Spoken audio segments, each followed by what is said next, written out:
Love this podcast? Support this show through the Acast supporter feature. It's up to you how much you give, and there's no regular commitment. Just hit the link in the show description to support now.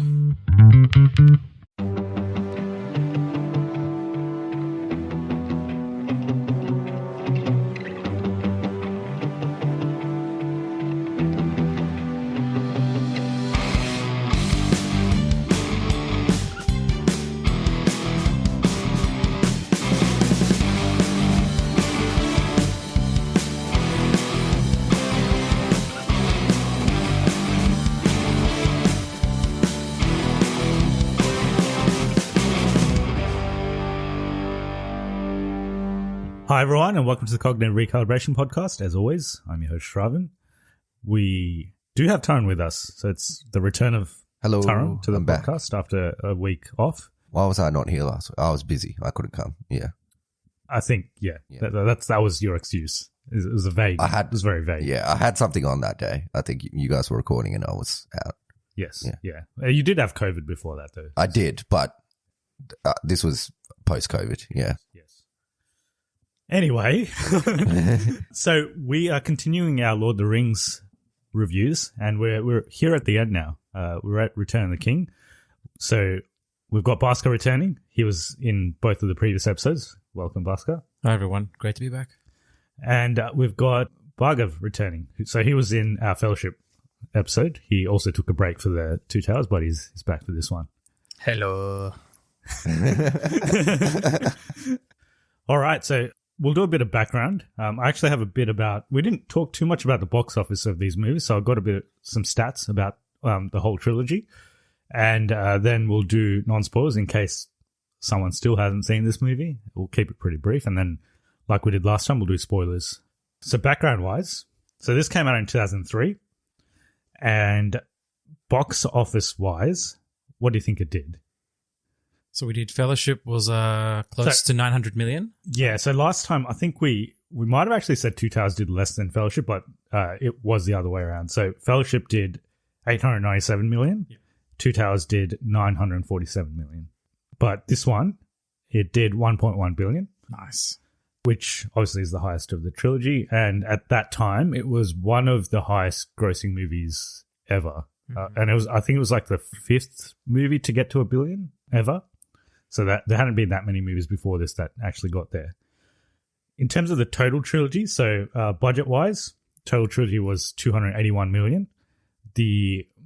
Which is, I mean, it's a lot, but the most recent movies have been, like, one movie's cost about 250 million. I think Thor: Love and Thunder cost 250 million. And it was trash. Yeah, it certainly doesn't look good at these movies either. Total box office-wise for the whole trilogy is almost 3 billion, 2.9 billion. And that puts it second in terms of highest grossing trilogies. So what do you think the first one is? MCU. No, trilogy. Specifically trilogy. Specifically trilogies. Oh, okay. What other film trilogies have been out there? That would be, Captain America trilogy. Or maybe the Godfather trilogy? Star Wars. It is one of the Star Wars trilogies. It's probably the prequels. No, it's the sequels. So it's the latest ones. Oh, really? But they're trash too. So they've made 4.47 billion worldwide. Big asterisk on that because the first movie, Force Awakens, made 2 of that 4. So it's steady decline after that. Yeah. Yeah. So that's almost the complete reverse of Lord of the Rings, where it's kind of increasing. Yeah, because the effort and the amount of quality is kind of layering on top of each other. Whereas, the modern diminishing returns on Star Wars. Yeah, the modern blockbusters are having this kind of decaying effect. Maybe if they end up actually doing 3 Avatar movies, then this might be beaten. Yeah. But they're doing like 5, so it's not gonna. Does your the thing that you have there? Does it? If there's more than, let's say the Fast and Furious movies. No, it doesn't count. It doesn't count. So you have to have strictly 3. Okay. Yeah. So Toy Story was the highest. But then they made 4. So okay. Yeah, fair enough. And third is Hobbit. So second is Lord of the Rings. Third is Hobbit. Oh, yeah. Yeah. They don't make many just pure trilogies anymore. So, Fourth is Sam Raimi's Spider-Man. Other facts. So if we go through each of the movies. So in 2001, Fellowship came out. It made 897 million. Was that the highest grossing movie of that year? Which year? 2001. Yeah. 2001. No. Ooh, I would hazard a guess and say, just purely from the Chinese film industry, Crouching Tiger, Hidden Dragon. No. Harry Potter. Yeah. Potter. So Harry Ooh. Potter and Philosopher's Stone was the highest grossing movie. So it made 974 million. So about 100 million more than this. I think that's understandable. 2002 was Two Towers. That was the highest grossing movie of 2002. So it beat Chamber of Secrets. The Chamber of Secrets only made 870. I'm sure it beat Attack of the Clones as well. Yeah, Attack of the Clones was the fourth highest in that year. And the third was Spider-Man, Sam Raimi's first Spider-Man movie.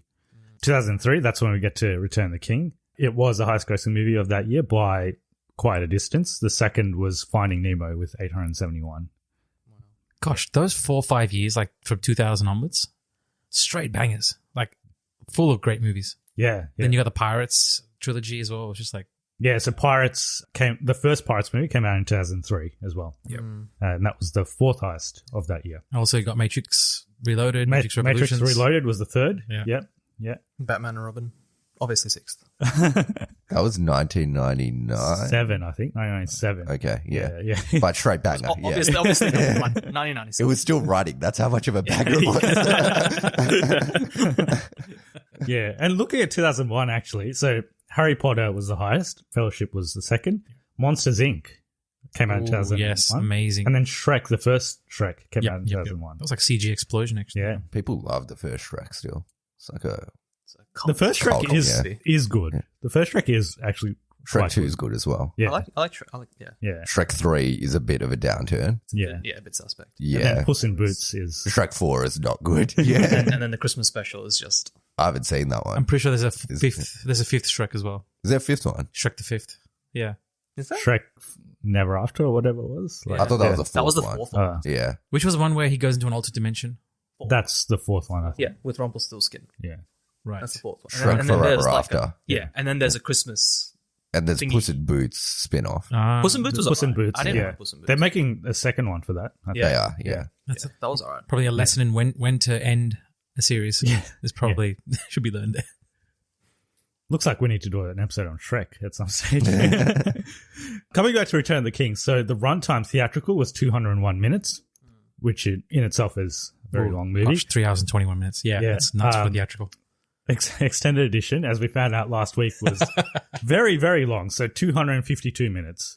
And just to put this into context, what we've been through in the last month or so, in terms of runtime, so we've watched Fellowship of the Ring Extended, which was 228 minutes, Two Towers Extended, which was 235 minutes, and then this. So altogether, 715 minutes, 11 hours and 55 minutes, so almost 12 hours of film. Pure sex. Nice. Yeah. They're long movies, and I started to, definitely last week, I was like, this is long. It's very, very long. Yeah. Return of the King's really long. Yeah.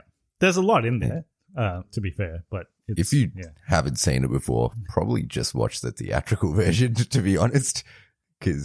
Or watch it like it's a TV show and like watch it an hour at a time. Yeah, watch each disc, because each disc is about 2 hours. So watch each disc.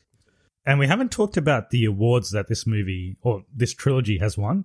Oh, yes. So- the Academy Awards. Yeah, looking at the Academy Awards, Fellowship won 4 Academy Awards, Two Towers won 2, and Return of the King won 11, and it actually won every award that it was nominated for.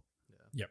And it was, I think, so the awards that it won, so it got Best Picture, Best Director, Best Adapted Screenplay, Best Art Direction, Best Costume Design, Best Film Editing, Best Makeup, Best Original Score, Best Original Song, Best Sound Mixing, and Best Visual Effects. So that's everything it was nominated for. If Lord of the Rings was made today and they nominated it for the Oscars, it wouldn't have won all those awards. It would have won it would have won Best Visual Effects, but I don't think it would have won anything else other than that. It definitely wouldn't have won Best Picture.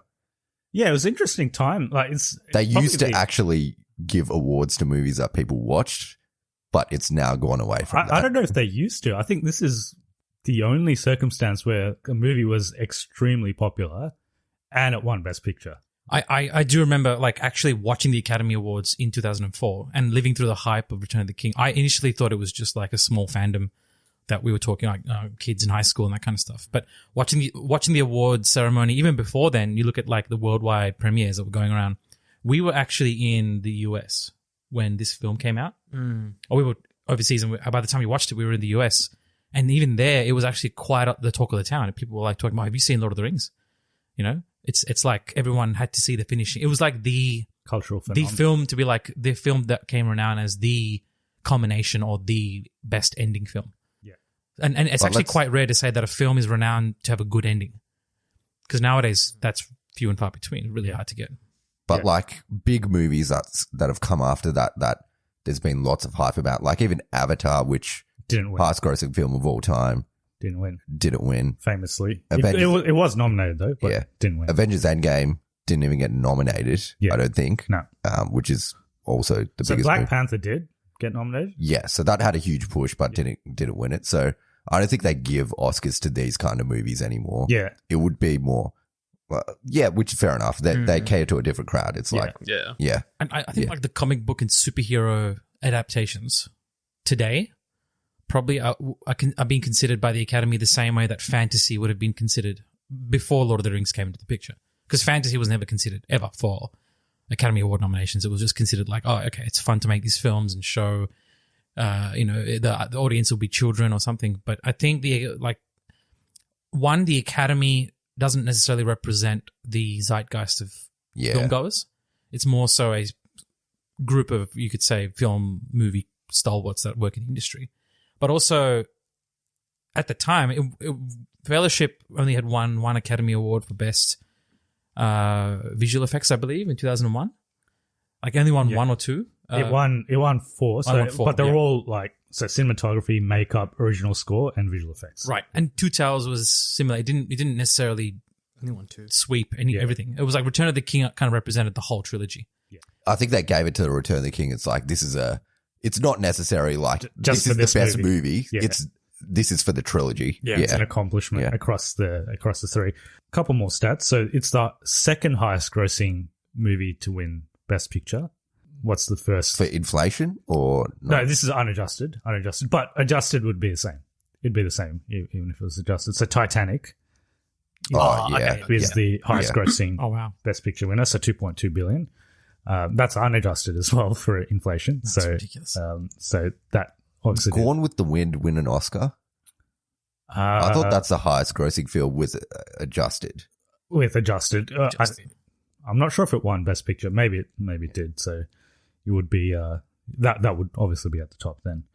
And it's also only the second sequel to win Best Picture. So the only other sequel that's won Best Picture was Godfather Part 2.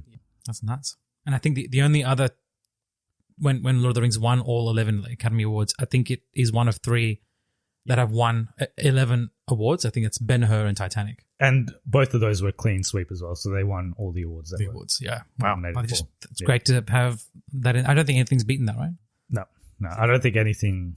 I don't think Anything possibly would beat it. Yeah. I think it will beat it. So yeah, that's what I had in terms of the stats. So obviously very successful film, both critically and commercially. So we can jump into our thoughts on the movie, positives and negatives. We'll start with Bhaskar. Like I said, I was saying before, this is probably the penultimate and the most prime example of a good ending. Many good endings. And it's especially how to write a third film. It doesn't suffer from the same problems that modern day films suffer, where it's like the story, the pacing, the characters, everything is still fresh. You still care for the characters. You're still emotionally invested in the outcome. Technically speaking, this is one of the most technically gorgeous films in cinema. When you're watching it in a home theater, or you're watching it if you're lucky enough to watch it on theater, the visual effects don't suffer from the same aging problems that Fellowship and Two Towers suffered from. I feel like this is where the film effects and the visual effects actually stand the test of time. They will last forever. Because they're at that time where CGI was really getting photorealistically comparable to actual images on screen. And the fight scenes, like some of the siege scenes that you see in this film are too epic for the, just the size of your TV or the size of your theater. It was so well done. Yeah, props to Peter Jackson, props to the team. They really gave, and also the actors, amazing work. really, really good film. And I think it's going to be hard to, when you watch something so good, you kind of feel sad when it finishes because it's like nothing can really measure up to it. And in a way, I'm trying to look at this film in isolation, but you really have to kind of look at the whole trilogy when you're watching the end of this film. It's just like there's so much work that everyone put in for all three films. This film almost kind of carries the other two and brings it across the finish line. So it's a wonderful, wonderful experience. Just on that, the amount of work that went into this movie. So 40,000 pieces of armor were created, 19,000 costumes Amazing. were created. There was unique sets for each part of Middle-earth, unique designs for each of the creatures that Tolkien, in Tolkien's world. And we discussed this last time. Not everything was described in the books. So they did take some creative liberty and use their own imaginations for some of them. Some of the sequences, like that Balrog sequence that we talked about in Two Towers. Yes. The opening sequence there. And also in Fellowship, before they go into the Mines of Moria, the creature that's in the water. The Watcher in the Water, yeah. Even that apparently wasn't described completely by Tolkien, and they kind of just used their imagination to come up with the design of that creature. So it's a combination of creativity as well as, I guess, respecting the source material in the best way that they could. Did you have any other positives to add? You missed Budgie here. Oh, you're just going random. I thought we'd go. Yeah, just picking. Nah. That pretty much covers all the positivities. Yeah. I don't know if there's much more to add. I do really. Yeah, it's a very good movie. It does finish up the trilogy quite well. It's probably the hardest of all three of them for just like a casual viewer to watch. I would say Fellowship's the easiest to access if you're just a casual viewer. And then it progressively gets harder to watch. But if you're into the trilogy, this is probably your favorite one, I would say. Like I said before, though, it's quite long. The extended cut, is that what we watched? Yeah. So I would recommend splitting it up if you're watching that. But it's probably worth watching the extended cut if you're really into it because it's got some good extra stuff in it. And Budgie. Yeah. There's really nothing else I could say. It's like it's all positives, really. I guess I'll dive deeper in the spoiler review, but I don't know, everything's just good music, production, sets. We haven't really talked about the music, but it's amazing across all the movies. So, it's just, I think in this one particularly, I think it definitely culminates. Like, I don't know if they were saving some of their best tracks for this one, but you can definitely show a lot of the hype that this movie gets comes from a lot of the scores that Howard Shore produced and wrote. And just everything. Like, everything is almost dialed up a notch when it comes to this movie. All the orcs are sexy. There's like so many fight scenes where they are sexy. My favorite orc is in this movie, so I'm very happy. Yes. Yeah. We'll talk about him. But yeah, it's just like, there's really, I don't think I have any negatives at all. Everything's positive. Just to conclude on this, they had a lot of source material, obviously. So I just had a quick estimation of the number of words that are in each of the books. So it's 187,000 in Fellowship, 143,000 in Two Towers, and 134,000 in Return of the King. So interestingly, they get shorter as the series goes on. So total trilogy, almost 500,000 words of content that they could take from. In contrast, The Hobbit is 95,000 words, which they made into 3 movies. So that's where you can see there was so much that they could take out of the books, and you can see that in the extended versions as well. Like, there's a lot of content that they can put in, and they really respected that, and they put in the effort to make it. I think this is a quote from Peter Jackson himself. So in a way, we were trying to make these films for him and not for ourselves. Him being J.R. Tolkien. So he wanted to really respect J.R.R. Tolkien's vision in that way. And I think in the appendices, he goes on and he actually describes. He said, he goes, I hope what we've done is certainly keeping with the spirit of Tolkien. And one of the dreams that I have is if he was in a position to be able to see the films, that he'd be happy with what we've added and what we've changed and what we've simplified. Well, probably not. He won't be happy with what we simplified, but he thought that, I hope at least he would have some sense of delight in the fact that this mythology that he set out to create is now taking on a separate life from his own. So it's a very honorable direction that he went in. And we'll never know what Tolkien will think, but it has taken on a life of its own. I think Peter Jackson he accomplished what he set out to do. Yes. Yeah. We certainly know what his Tolkien's fans think, especially of the stuff that has come out after this trilogy. So was there? Oh, well, the internet wasn't as big then. I wonder if there was actually that many Tolkien fans when the original trilogy came out. I reckon there wasn't. Yeah. There was lots of people watched the movies and then got into it and then started reading all the books and stuff and getting into it. And now there's a bigger fan base, which is why there's stuff happening. Well, it's much bigger now, but back when the films were just coming out, the OneRing.net was, I guess you could say, the hub for all of the online Tolkien fans and people who were getting into the books just around that time when the films were being kind of teased. That was quite a large internet gathering, even if it was like, for the times, the OneRing.net, they had, there was after the Oscars in 2004, there was a OneRing.net party where it was like hundreds of people came to this massive theater and they all celebrated with the cast and crew. Wow. So I guess it had one of the larger fan followings online than most stuff around that time. But yeah, nothing compared to now with social media and the people have probably gone more into the lore than they did back then. Yeah. Probably watched it for face value back then, but now they care more about the lore and Tolkien's vision and stuff like that. Yeah. Yeah. On that point, follow us on TikTok and Instagram because we've been putting out reels and short form video on this series that we're doing at the moment. And obviously a couple of them have got a lot of views because people weren't too happy with what we were saying in at least one of them. We've got the person who said it right here in this episode. Hello. But yeah, do give us a follow. We like all the feedback that we can get. It's interesting because it's not just it's many fan bases at the moment.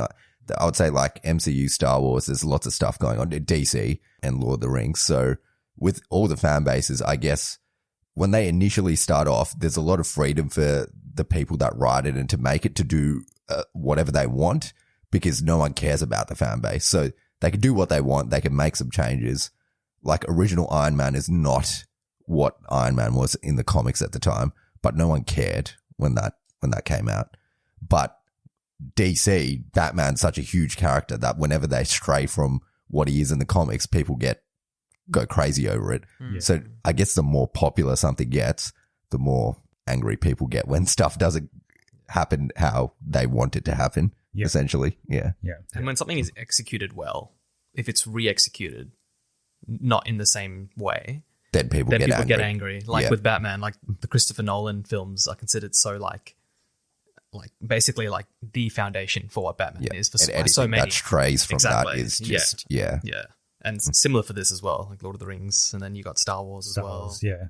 Well, Star Wars is interesting because there's people that, obviously the original trilogy that people just adore. Yeah. But then there's this small, or like they're it's starting not small anymore, but they're starting to get more vocal now where they're big fans of the prequels. And I'm sure in like 15, 20 years time, there'll be like huge fans of the current trilogy that won't like something else that's been made. So I assure you in 15 years time or something, there will be fans of the sequel trilogy. Yeah. There'll be people that love it. Anyway, any other matters on Return of the King that are non-spoiler before we jump to spoilers? Obviously, we all recommend it. Definitely go watch it. Definitely catch the previous films if you haven't, but This wouldn't make sense if you don't watch the previous films, I don't think. Probably not. I mean, you'll get much more out of it if you do watch the first two. I'm just wondering if you could just jump straight to this one. Probably kind of get the gist of it. Yeah, there's no like film. It's not. It doesn't give you any retrospective like some films do nowadays, where it kind of takes you back and gives you a bit of a taste of what happened. But nah, this one. Yeah, I think you would be confused for maybe the first hour, but then maybe you would catch on to what's going on. Well, the opening sequence, and we'll talk about it in spoilers, but that would probably turn off people who haven't seen the movies. Yeah, you probably leave the theater thinking, nope, I didn't come to see this. They were like, what is this? But yeah, let's get into spoilers. So if you haven't seen Return of the King and you care about spoilers, go watch it. Go watch the extended edition by all means. Come back to this point in the episode and listen to our spoilers. So I have selected a scene again for us to watch. I think we'll do this the same way that we did the Two Towers episode, where we split it up into the characters.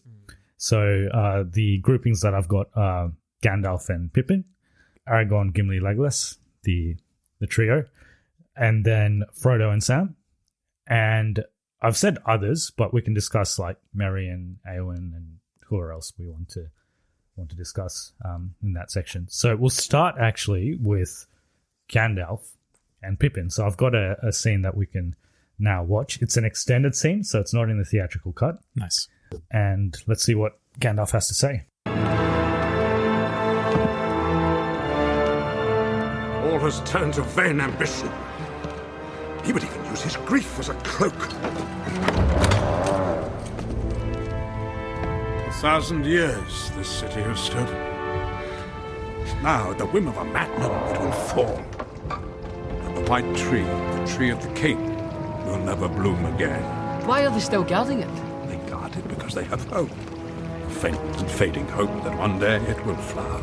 The king will come, and this city will be as it once was, before it fell into decay. The old wisdom born out of the West was forsaken. Kings made tombs more splendid than the houses of the living, and counted the old names of their descent dearer than the names of their sons.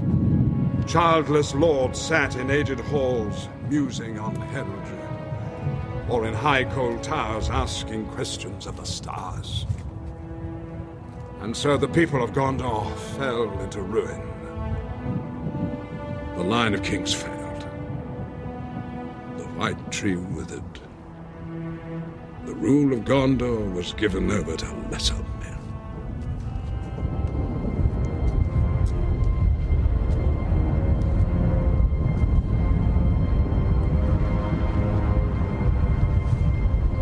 Mordor. Yes, there it lies. This city has dwelt ever in the sight of its shadow. The storm is coming. This is not the weather of the world. This is the device of Sauron's making, a broil of fume he sends ahead of his host. The orcs of Mordor have no love of daylight, so he covers the face of the sun to ease their passage along the road to war. When the shadow of Mordor reaches this city, it will begin. Well, Minas Tirith. Very impressive. So where are we off to next? Oh, it's too late for that, Peregrine. There's no leaving this city. Help must come to us. Yeah, so I picked that scene just because it was cut out of the theatrical edition, so this is an extended scene, and kind of describes the history of Gondor and men, and it's just a very... He goes through a lot in that 2-minute sequence. Like he explains a lot. He even references Numenor and the wisdom of the West. He quotes it as a saying, and I think we've gotten also a kind of people who weren't familiar with that. Yeah, the side of the tales before Lord of the Rings. We've gotten a bit of a glimpse into it for the Rings of Power. It's shown Numenor. It's shown references to the White Tree and where this White Tree is seeded from, and what that represents. So it's very poetic. And just for context, just before this scene, which is in the theatrical cut, they're speaking with Denethor, and basically, I'll read out what he says actually. So the last thing that Gandalf says before they exit that room is, "Authority is not given to you to deny the return of the king's steward."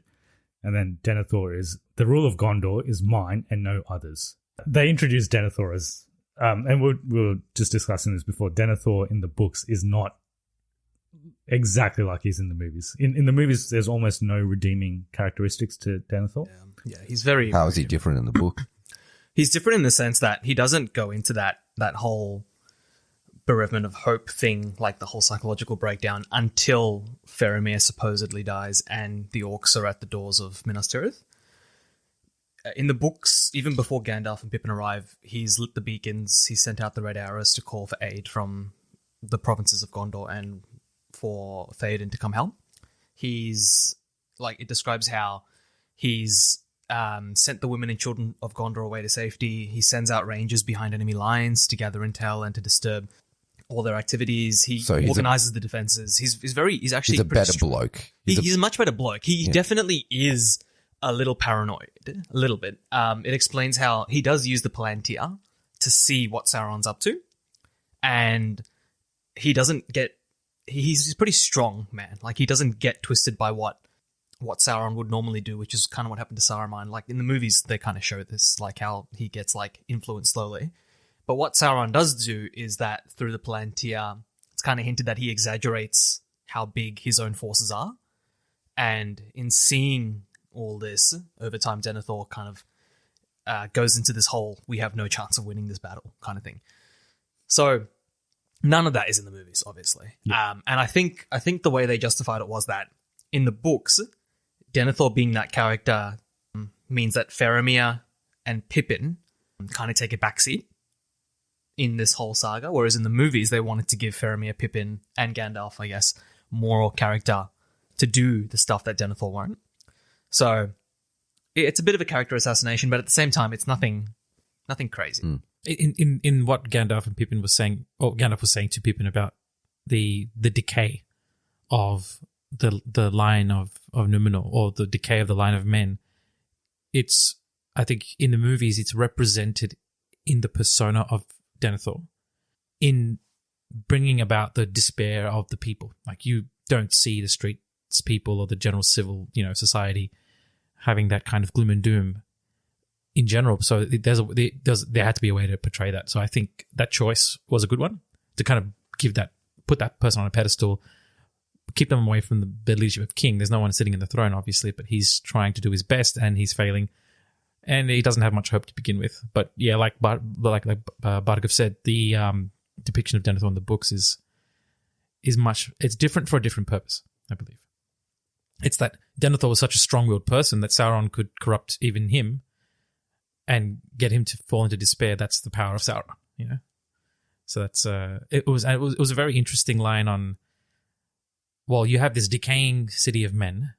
You have Rohan, which has just come out of Helm's Deep, but they've been battling their demons for a long time with Theoden, being out of action and grieving the death of his son. Literally, like, he was literally battling a demon. Oh, yeah, literally. And he, to come out of that, fight Helm's Deep, lose a lot of their own people. So they're kind of almost crippled. Gondor's have little strength, and the line of kings is essentially broken. We don't know we know who the descendant is, but Aragorn is not a king yet. He's not got his own force. So it's kind of building up this impression that on the side of the men, there's no real force. There's no real unity. There's no real leadership or like camaraderie that's there to fight off this building evil that's coming out from the east. So it's kind of, as an audience member, you're like, there is no auxiliary force to push back this evil. How the hell is there going to be a good ending to this? So you kind of get this feeling of already, just through the narrative and the exposition, this is overwhelming. Like, the evil is going to be too much. There's almost a sense of hopelessness. And there's some interesting things he says around like what they value. They made tombs that are more splendid than the houses of the living, and counted old names of their descent dearer than the names of their sons. So essentially, they care more about themselves and they don't really care about their kingdom. And then he ends that whole thing with the rule of Gondor were given over to lesser men. That's a fascinating line as well. Like, the way I interpreted that was a lot of, like, people naming their children after their forefathers and their forefathers and their forefathers. And you have these royal lines of people that are named after great men, but they don't necessarily take it looking into their own children and how they're raising their next generation. They just want to emulate the greatness of their fathers and forefathers. And even though it's not explicitly stated, you see that Theoden struggles with that, because he is constantly plagued by this. In the films, the way they depict it is that Theoden is plagued by the pressure of living up to his forefathers, and he's constantly in guilt and in shame that he wasn't there to act and save Rohan from the burning of the Westfold or to protect its people when they needed him most. He came out of the spell that Saruman put on him, and he's just like, what's happened? Where's my son? Yeah. What's wrong with the kingdom? What's wrong with the city? He was out of it. So he's constantly guilty. Even after Helm's Deep, he doesn't actually, when they're back in the hall in Edoras and they're celebrating, you can tell he's still guilty. He doesn't actually feel like, oh, we've done a great deed. We've saved Rohan. He still feels like I failed. And it's not until the very last scene, when, like, his last scene, where you see that he finally feels like he's proud to enter into the company of his forefathers. sad, but also very poetic. Yeah, and that becomes even more evident actually in another extended scene, which is in the one of the first scenes in the movie where Saruman actually says that. He explains how he's not in the same league as his forefathers. Yeah, that's brutal. That's brutal. He was just nagging him though. Well, that's Saruman's thing. He basically, his weapon is his words, and how he can. It's such a cruel thing to say to someone who is already fragile about that topic, and you basically tell them, yeah, you're nothing compared to who you profess to. You're sitting in the throne of people. You're nothing like them, and it's like, we know as an audience, but that's not true. Yeah, he's a good king. He's got a good. So we kind of touched on that in there, but to finish up on this clip, after that sort of sequence about Gondor, he goes into Mordor and he talks about, and you had a question about this when we were watching it, but orcs, they basically can't move in daylight. He talks about how there's Sauron's basically releasing this fume across Middle Earth so that they can form their armies and then start moving. A little bit in there about the lore as well. Actual, basically like a blanket of darkness. So it's not even imagery; it's literal foreshadowing. Of events. Yeah. I had a question for Bhargav if you knew this. Like when he talked about what is the significance of the white tree in Minas Tirith? Is that an exact is that seeded from the tree that was originally in the capital city of Numenor? I'm gonna stick to the movie discussion on this one. Movie only. To avoid the wrath of TikTok fans who think. I want to hear your theory. Oh, my theory. Yeah. And this one's going directly on this TikTok. one's, yeah. With no disclaimers. Hi guys, my address is no. So Come fight me. Yeah, come. Yeah, the white tree it's basically it's meant to be a direct sapling from the trees of Numenorian kings, and in Numenor they had these trees, and it was meant to be like when they blossomed, it was a sign that they were being blessed by the Valar. And if they weren't blossoming, then there was a sign that there was problems, basically. Oh, right. That's just again, this is a movie, and I'm not going to go into talks too detailed on this because it's kind of complicated as to actually where these trees come from, the significance of them, the influence of them. Because Numenor, this is book related. Numenor is kind of over time it gets split into two factions. One where they're called the Faithful, and they remain true and faithful to kind of the elven ways. They still believe that the elves are their friends, that they that the reason that Numenor was given was obviously for the way the Numenorians served during the War of the Wrath, which was this battle long ago back in the end of the First Age. And then the other side of Numenor was the opposite to the Faithful, the King's Army, I think they called it. And it's these two factions that constantly fight. So the trees are, from memory, they are important to the Faithful because it is a sign, or it's said to be a sign of the Valar. Again, none of these men know who the Valar are or anything like that. So coming down to here in Gondor, this is just it's like the one of the many connections they've got to that kingdom that many people here would only know through name. That makes sense. There's very few people that actually have lines that have come down from Numenor. I think the only one in the movie is Aragorn, but in the books, there are the Dunedain Rangers that come, and they obviously have ancestors. So, yeah, it's just a way to describe that this is a kingdom of the once great. Nice. And is there any meaning in the falling of the leaves from the trees? Because in what we see is the tree that's in Minas Tirith in this sequence is basically barren. It's almost dead. Yeah, I don't know if whether it's actually elaborated much in the books, but obviously in the movie, it's just when it's barren, it's like a sign that things are not going too well. Yeah. Right. And that they're obviously trying to play on the fact that Denethor is not doing a good job being the ruler of Gondor. And I think you see that one scene towards, I think it's 3/4 of the way through, you see a flower blooming as Denethor is walking with Faramir to the funeral, to that thing to set himself alight. Oh, yeah. That was a good choice. Yeah. To show that there's still some... It's a bit of a funny choice. I think it's the tree's oh, this guy's going to kill himself. Things are looking up. But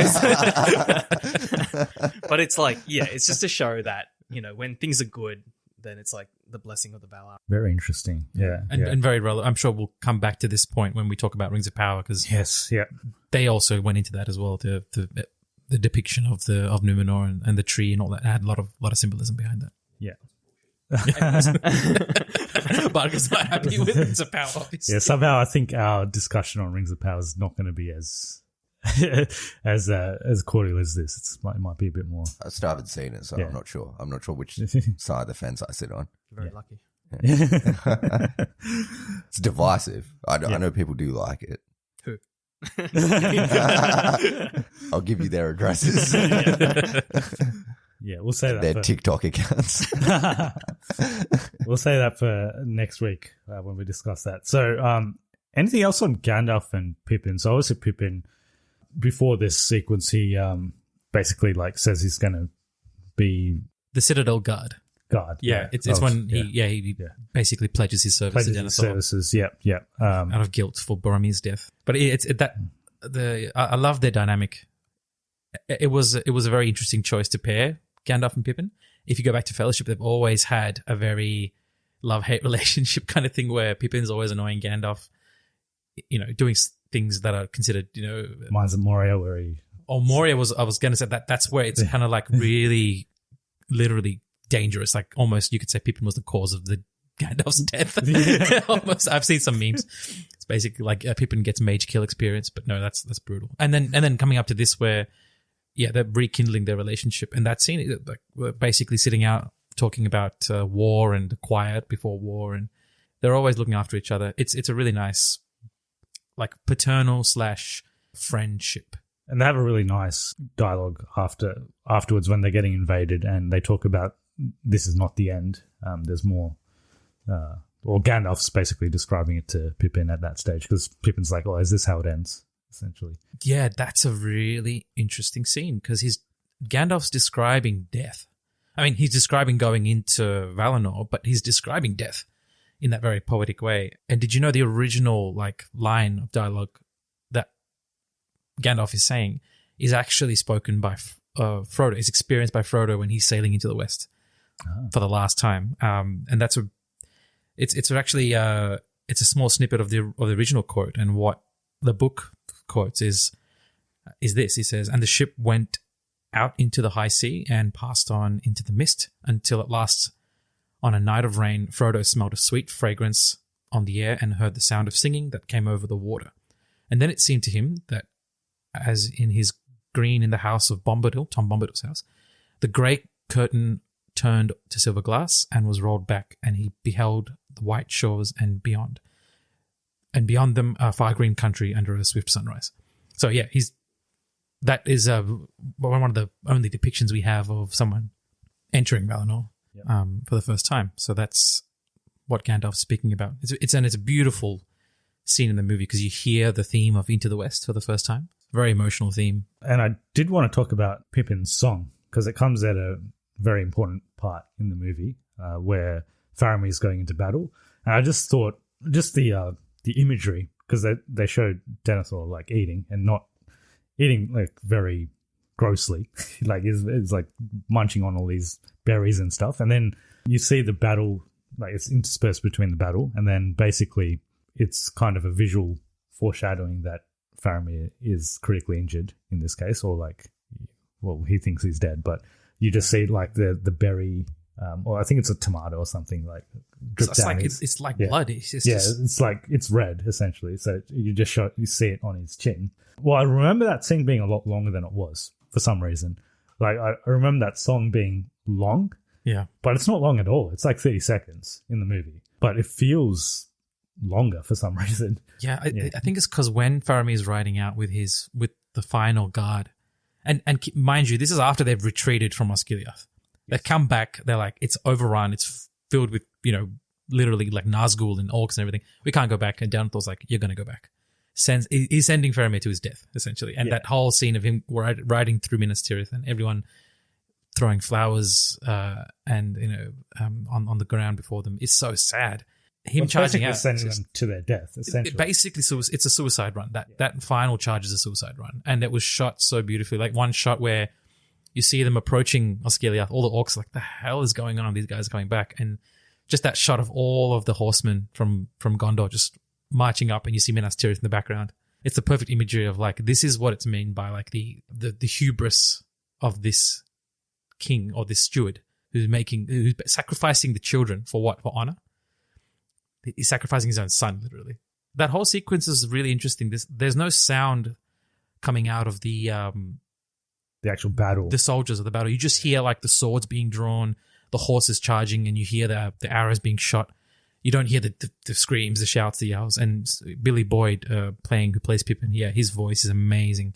And he's singing that short song of what he sang in the Citadel. And apparently no one knew Billy Boyd could sing. He just opened his mouth and he did it, and everyone was just flabbergasted on the set. Just before Faramir leaves, actually, he does say, if I died instead of Boromir, essentially, would you have been happier? And he says, yes.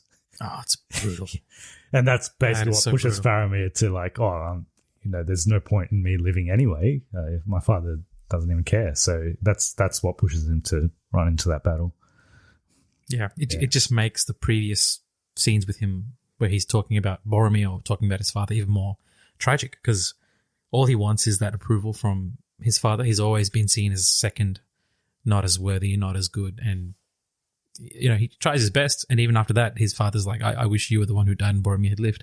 That's got to be heart-crushing. It's absolutely devastating for him to hear. And he does say something just before he leaves around like, I hope my return you'll see it in a better light or something like that. And then Denethor is like, it depends how you return. Basically returns half dead. So that's very interesting that Denethor just assumes, like when he says that would depend on the manner of your return. Yeah. It's kind of like he's taking for granted Faramir's condition if he returns. He doesn't even think about the fact that what if Faramir dies? Yeah. How would you feel? And I don't think, in my heart of hearts, in the book version and the movie version, I don't think Denethor actually wants Faramir to die.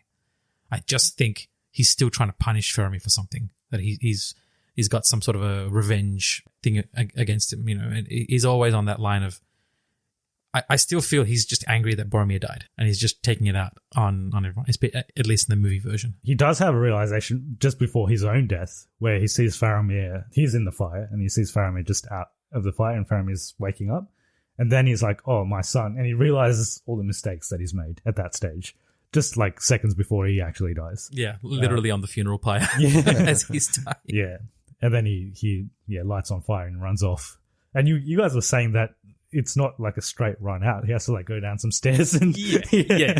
At least 30 seconds. It's not a straight run to the top of Minas Tirith and then through that very narrow entrance. It's like probably up some stairs, taking a few turns left and right. It's through like a couple corridors, isn't it? At least, yeah. It's a good 30 seconds. It's a good 30 seconds. Yeah. So You did well to make it that far without like collapsing. Oh, it was great. Yeah. That was It great. was brilliant. Good visual though, seeing him jump off the Yeah, and then the battle's happening Yeah. just outside in the meantime as well. So Yeah, it would have been good if he fell on an orc. I thought he did. It might have been I think it was just a running gag from like Yeah. a long time ago, and we just sort of ran with it. what's that thing where you think something happens and then you watch it, it isn't there? The Mandela Mandela effect. Yeah, I think it's a Mandela Mandela effect thing. I thought I saw his body hit an orc, but yeah. I reckon the Mandela effect's just bullshit. It's just another way of saying people misremembering something. Misremembering something. Many people think the same thing, and it's just like, I remember watching the movie and thinking, doesn't he land on Gothmog or something? And it's just like, there is another scene afterwards where all the catapults are shooting like, the remnant rubbles, and it does hit like different creatures. Yeah, I don't think we see anything after that in terms of anyone getting hit by falling people. Falling heads, yes, but not falling people. Well, we can talk about your favorite character, your favorite orc character, because he's Gothmog. Yeah. I didn't know that was his name. So Yeah. good. Gothmog. Yeah, he's such a good character. Is he And in the this books? I don't remember seeing him in the books. Think so. Gothmog. I actually can't even remember now. Yeah, I can't remember. But no, the reason I like him so much is just because he's like, in the first, obviously you have Lurtz in Fellowship of the Ring as your like Uruk-hai leader, right? And then Two Towers, there isn't really one. There's like one Uruk-hai is not named, but he's like the one that screams in the rain for everyone to charge and stuff. But you could tell that there's a structure to these armies, even though they are orcs. And this one is just so many scenes, especially in the extended edition. He's so hard to kill, even though he's like basically disabled from the moment he gets off. That scene is great where he gets off his like the thing he's riding and some guy tries to help him and he pushes him away. It's in the extended edition. It's just such I don't know why I think it's just because of the way he's portrayed as an orc, and you kind of root for him in a sense. Like you want him to like have that battle, and they kind of take it a bit far in The Hobbit, I think, where they sort of take that same idea where it's like, oh yeah, this is an orc, and people want to see, people are like, people want to see more of that, and it's like you kind of do, but not in the way they did it in The Hobbit. In this one, it's like, yeah, he's got a few scenes. He's obviously not at the forefront of everything. He's just ordering them around and whatnot. He's a great character. He's got that one line I like where he basically, they overrun Osgiliath and he finally, he stabs the last dude who's just like lying down on the floor. And then, you know, his side orc is like, yes. and then he's like, the age of men is over. The time of the orc has come. And it's just like, damn, son, that's good. Yeah. That's dark.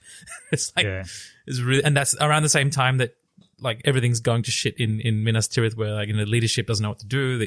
Denethor was sending Faramir to his death. It's just like, well, these guys know what they're doing.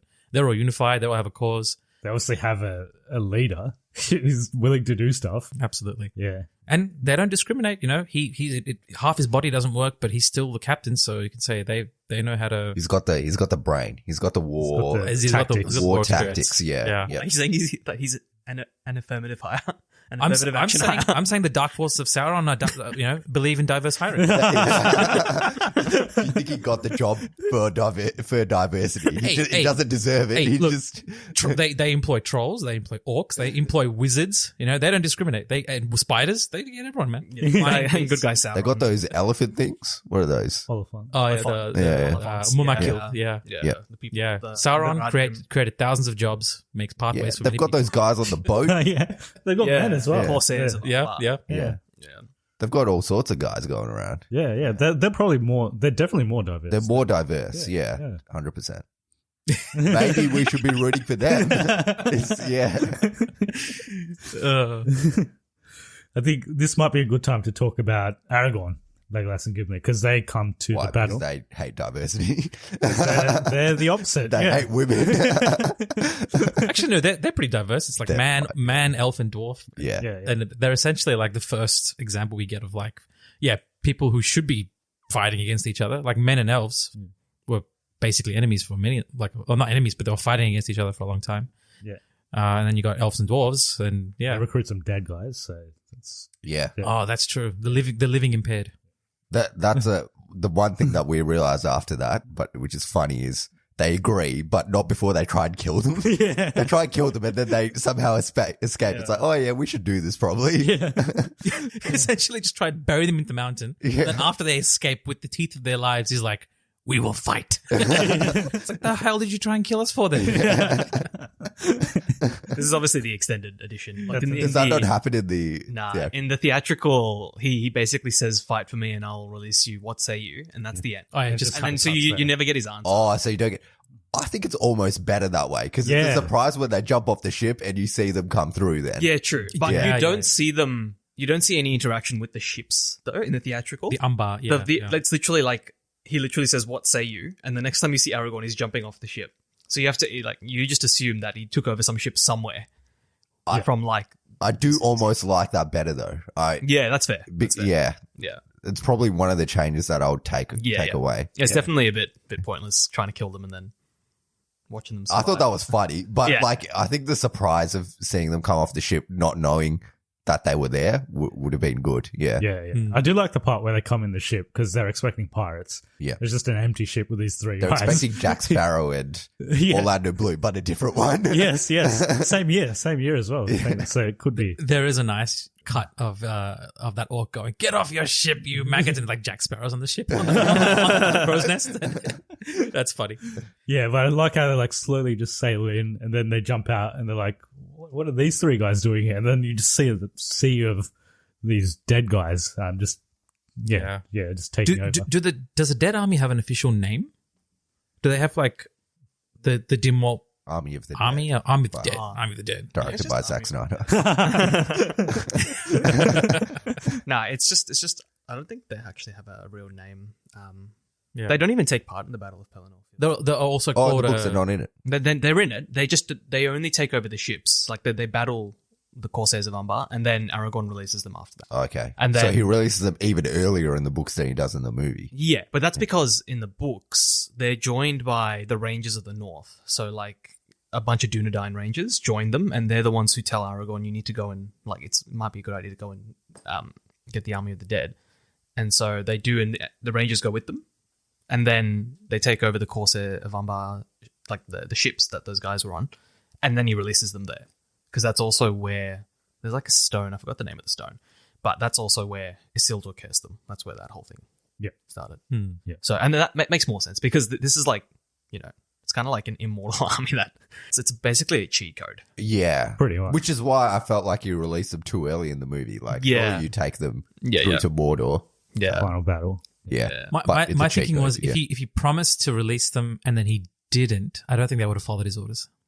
No, but he would have been like, oh, just do this one more. just one more thing. One more battle and then you can promise. That is true. Yeah. That is Yeah. true.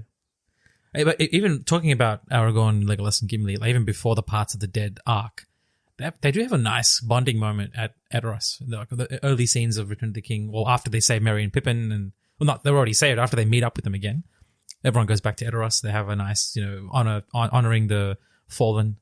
Have a bit of a party. Have a bit of a party. The drinking game between Legolas and Gimli. Yes. That's a funny little departure from all the tension. Yes. Yeah. And I feel like Gimli and Legolas are the departure from the serious tone of this movie a lot. They're like the comedy, I Having guess. a bit of fun. Yeah.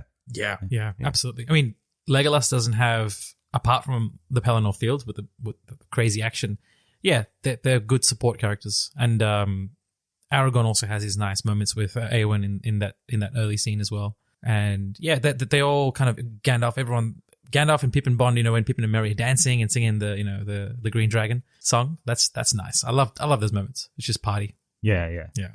And everyone's there except Frodo and Sam, essentially. So, Yeah. And Boromir. and yeah. Because he's dead. just to plunge that knife, that arrow in a bit deeper. I do like that Legolas and Gimli follow Aragorn to the Parts of the Dead, because initially he was just going to go by himself, but then they're like, we're coming with you, essentially. That's it. Yeah. They're a Yeah, team. Yeah. they're a team. It's like Legolas is just like he brings us horse. Like, have you learned nothing about the stubbornness of dwarves? Just- Is there a sequel, any sequel stuff to The Lord of the Rings? Is there like any stories about like Aragorn, Legolas, What and happens Gimli after? doing after Lord Yeah, of the yeah, yeah. Rings? I can go through the character ratings at the end. Yeah. Like it's, Yeah. it's pretty good. I'll go through it at the end. I would be keen to watch more of them, like a movie of them, just them Oh, three. yeah. I'll talk about what happens with Gimli and Legolas. There's it's quite pretty, it's pretty good. There's like 20 years of stuff that happens after I think the it's more than the that. fall of It's a Sauron. fair bit more than that.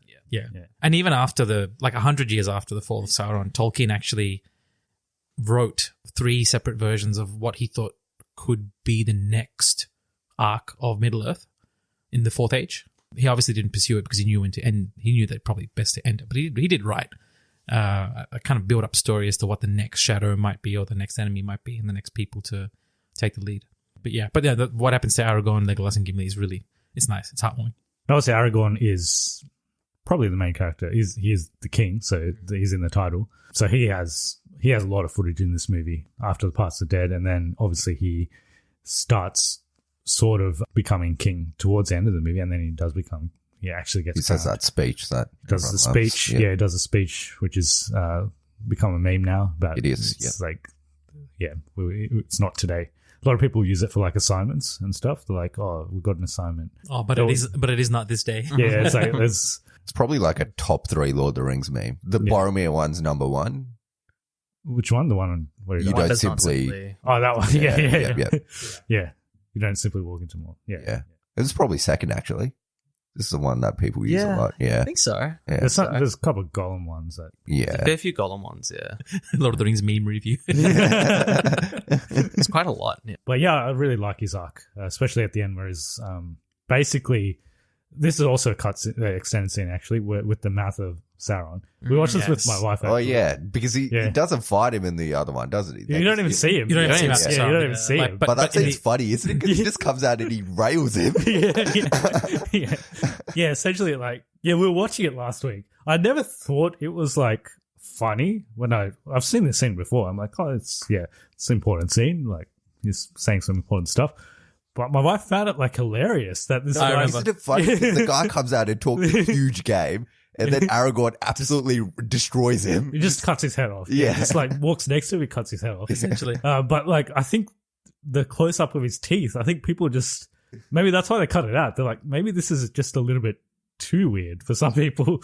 And the way he talked, they were trying to make it sound like he was talking of like the old Numenorian style, because he's technically a Numenorian. Yeah. And he was speaking in a lot of like these and thous and like old English. Yeah. And that, I mean, it was delivered well. I think it sounded funny. In that sense. Yeah. But the, I mean, it's quite, I think the reason why that whole scene was cut is because in the story, we know that Frodo isn't dead.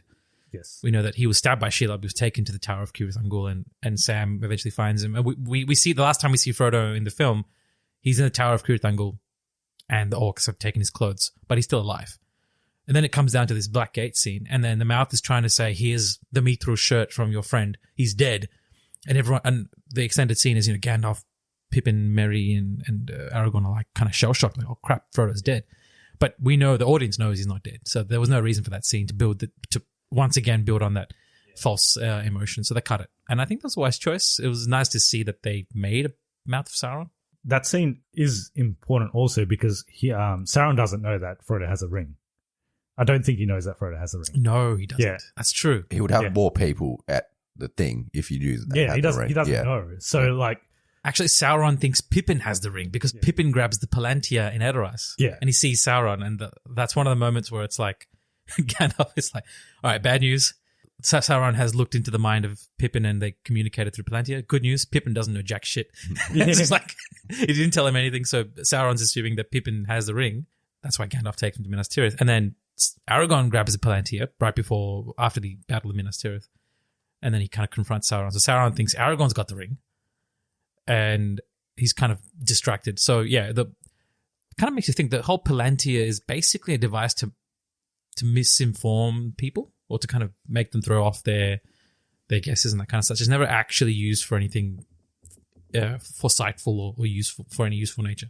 It's used to misdirect. Yeah. Well, the whole plan would have fallen apart if they'd seen the mithril and one of the hobbits or someone just said, "Oh, what about the ring?" Or they mentioned the ring. Any mention of the ring, or Frodo having the ring or whatever, that would have derailed it because then Sauron would have immediately just gone straight to where Frodo was. Right. That's why Gandalf's telling him, like, quiet. Yeah, shut up, don't react. Everyone, shut up. Just like, which is wise.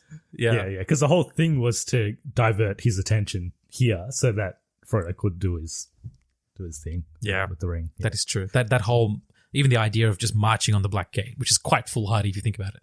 Right. You just march in front of an enemy's defenses, they're going to mow you down. And I'm not sure if this is well known, but the original plan in the movies was to have Aragorn literally face-to-face fight Sauron.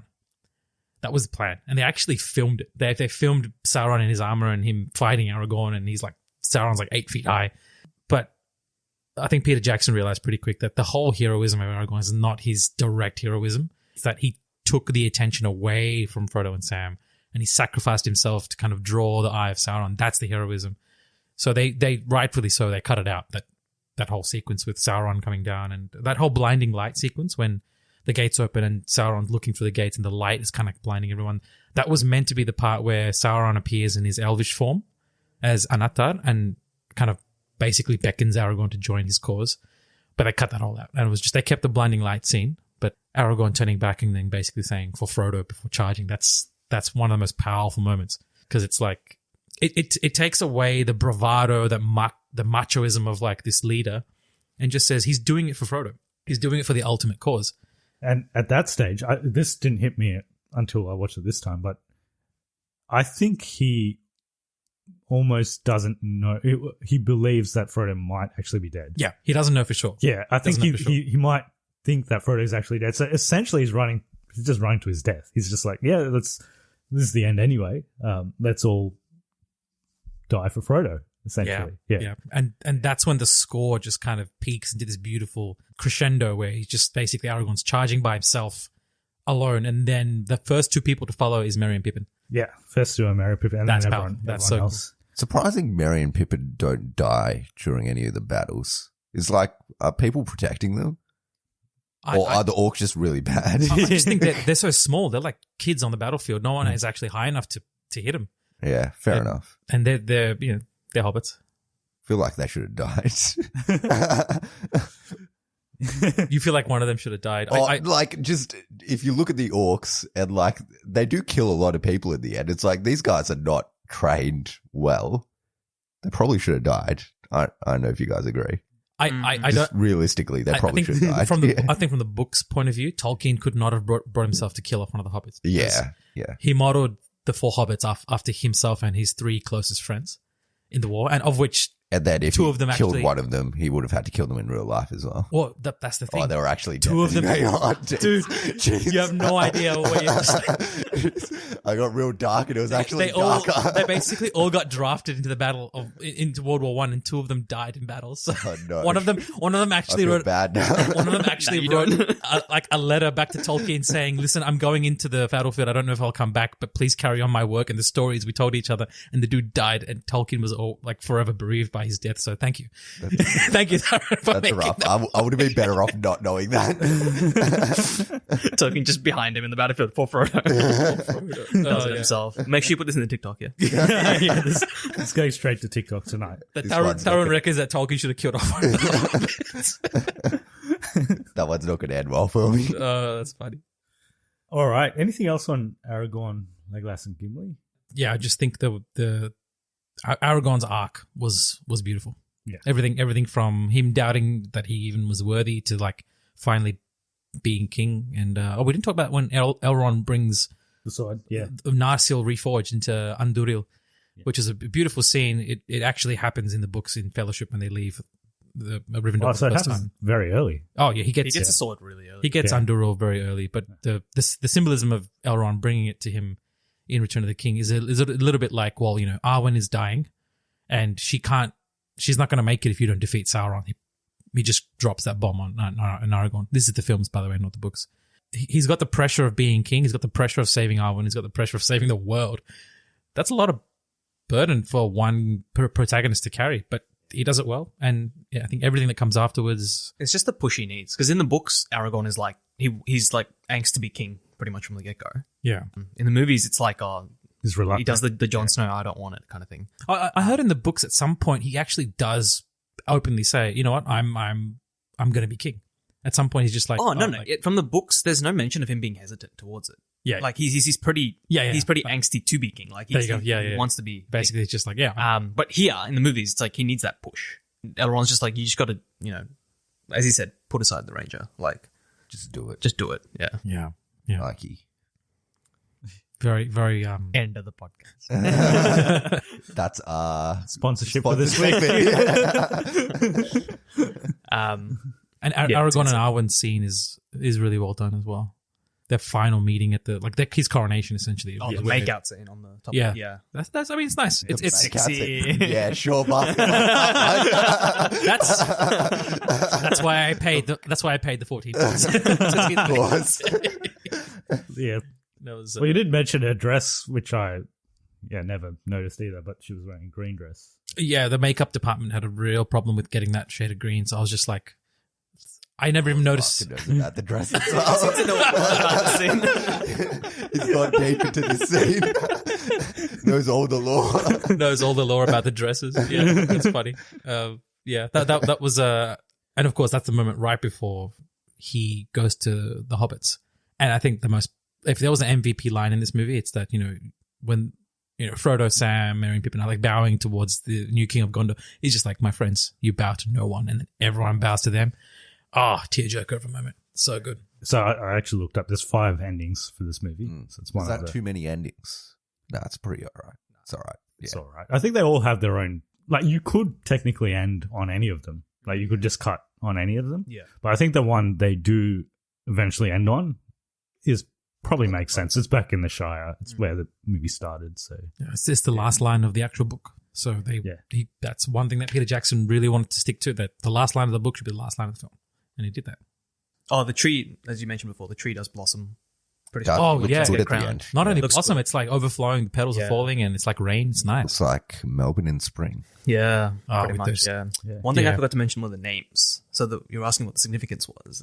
Oh, they have Of the names? trees. I don't know what the tree's name in Gondor is, but the tree in Gondor comes from a seedling from Nimloth, which was the tree in Numenor. Oh, wow. I didn't have that And names. the tree in Numenor, Nimloth, comes from a seedling from Tol Eressëa. It's called Celeborn, the same name as Galadriel's husband. And Tol Eressëa is like an island just next to Valinor. Oh, wow. So just next to, so it's like from Valinor to Numenor to Gondor. So it's like the one connection they've got That's to cool. the Valar. So it's like it's a grandfather is the tree. Yeah, it's like the grand original tree. Yeah, the like grand the grand tree. tree, Yeah. yeah. Are any of these trees descended from the two trees in Valinor, the light of the two trees? Yeah, look, there's a lot of people who say that, like, it's not. I don't think it's ever fully confirmed. Yeah. From what I've seen, it's Those more are the just, two trees at the start of the Rings of Power. Yeah. The two trees in Valinor, the years of the trees. That's when Galadriel's born in Valinor. It's, I would say no. Yeah, probably not. It's more its own thing. To say that it comes from one of the two trees, look, it might. Yeah. I don't think it's ever really confirmed. Maybe it was from the Valar of nature. I forgot his name. Yavanna, the Is- lady. Lady? Oh, yeah. The one responsible for creating nature. Yeah. Yeah, It- Yavanna. She also creates the ants. Nice. Yeah. So that's Aragorn's Yeah, pretty much. story, which is good. Good happy ending for him. It's, Yeah, very happy. How long MSR. has it been since he actually saw Arwen? Since Because he sees her for the first time in a long time at that coronation, right? yeah, last time he actually sees Arwen in the movies and in the books, I think would be Rivendell, to be accurate. Yeah. But Aragorn and Arwen's tale is not in the main books; it's in the appendices. So it's actually Tolkien didn't know where to put it in, so he actually wrote an appendices section of the tale of this. I don't know the exact name. It's like the story of Arwen and Aragorn. So yeah, I would wager a guess and say he hasn't seen her since the beginning of the Fellowship. Yeah. Set out from Rivendell, which is a long time. Yeah, long time. And yeah, he was afraid. Obviously, in the movies, he was afraid that she was going to die. So yeah, he finally gets his wish, and they eventually have a son, Eldarion, who becomes the next kind of the union between. He's a representation of the union of men and elves. So he flies a flag of half the tree of Gondor and half the tree of the elves. So it's really nice symbolism, and it kind of represents the divinity of elvishness mixed with, the men of the West, and he represents both. Do you want to talk about the chick just quickly? Eowyn, Yeah. the blonde one. The Rohan from Yeah, from Rohan. Yeah. I just wanted to talk about the one line where the guy's like, "Oh, no man can kill me," and then Yes, she takes yes, off her we should- helmet and says, Yeah. "I'm no man." If that line came up in a movie now, people would go absolutely crazy about it. So- I just want to say that. Yeah. Before we jump into anything, there's going to be a TikTok that goes out today about Eowyn. We actually discussed it in quite a bit of we detail. did talk about her in Two Towers. Yes. Yeah, in the last episode. And the other guest that we had in that episode, Kiriti, he went on a little bit of a rant about how female characters are written at the moment. And we talked about how this is a very good depiction of strong I don't female think it's character. that different from how female characters are written these days. There's some, obviously, characters that aren't written great these days, but there's also some characters that are written really well, and people hate on them still. Yeah, But, I just remember. So it's not lost on me that we're four dudes talking about how Yes. how Yeah, women we are probably aren't the depicted in best film. people Who- to talk about this. Who's the target audience for this film? Probably guys. Probably people, fans of fantasy, and that. If this was something that I still think that this is one of the more relatable arcs of any series to everyone, not just guys or girls. It's just the fact that you're looking at a character who has been stripped of power, not able to fight for what she believes in. And even in Return of the King, when they're in the encampment and like she's helping Merry get outfitted, all the like soldiers are making fun of Merry. It's like, I don't doubt his heart just to reach of his arm, and they're all kind of snickering and laughing. And she's just like, well, why shouldn't he be allowed to fight for what he believes in? Why should he get left behind? And she's talking about herself. That angst is represented. She finally has this amazing movement of her battle and how she's such a good warrior. It's the one thing I tell people who are like, oh, I don't watch Lord of the Rings because there's too many dudes. it's just a guy fest. I'm like, well, it's not just about that. And Tolkien wrote this. It is a bit of a guy fest, but it does have one good female character in it. It's got a couple, and I think they have different roles. Obviously, this is a medieval saga of war and warfare where women were not represented nearly as equally as they are in these days. But yeah, I still think that her arc was done brilliantly, and her purpose goes from angsting over Aragorn into defending her uncle, like defending the king. And that is such a noble repurpose of her character, to start actually doing the thing she says she does. And so when she has that final scene when she's fighting on the battles on the Pelennor field, and she literally defends Theoden against the Witch King, which is like, it's insane. The Witch King is like, he's technically immortal, and he's an ancient warrior. And it's like, you can't imagine like Eowyn, a shield maiden of Rohan going up against him, but she really does. And just moments before, I'm pretty sure he destroys Gandalf's staff, doesn't he? In the movie, yeah. He I don't know how the staffs are destroyed in this film, like if it's magic versus magic, but he overwhelms Gandalf and breaks his staff, flies off. Eowyn, it's a great scene. It's really good. It's really good. Like she basically cuts the head off the fell beast in one swoop. Yeah. And then Witch King is like, all right, brings out his mace and his sword, and his mace is like 3 tons. And it's just absolutely destroying. Like she smashes Eowyn's shield, and full credit. Like Eowyn doesn't defeat the Witch King completely.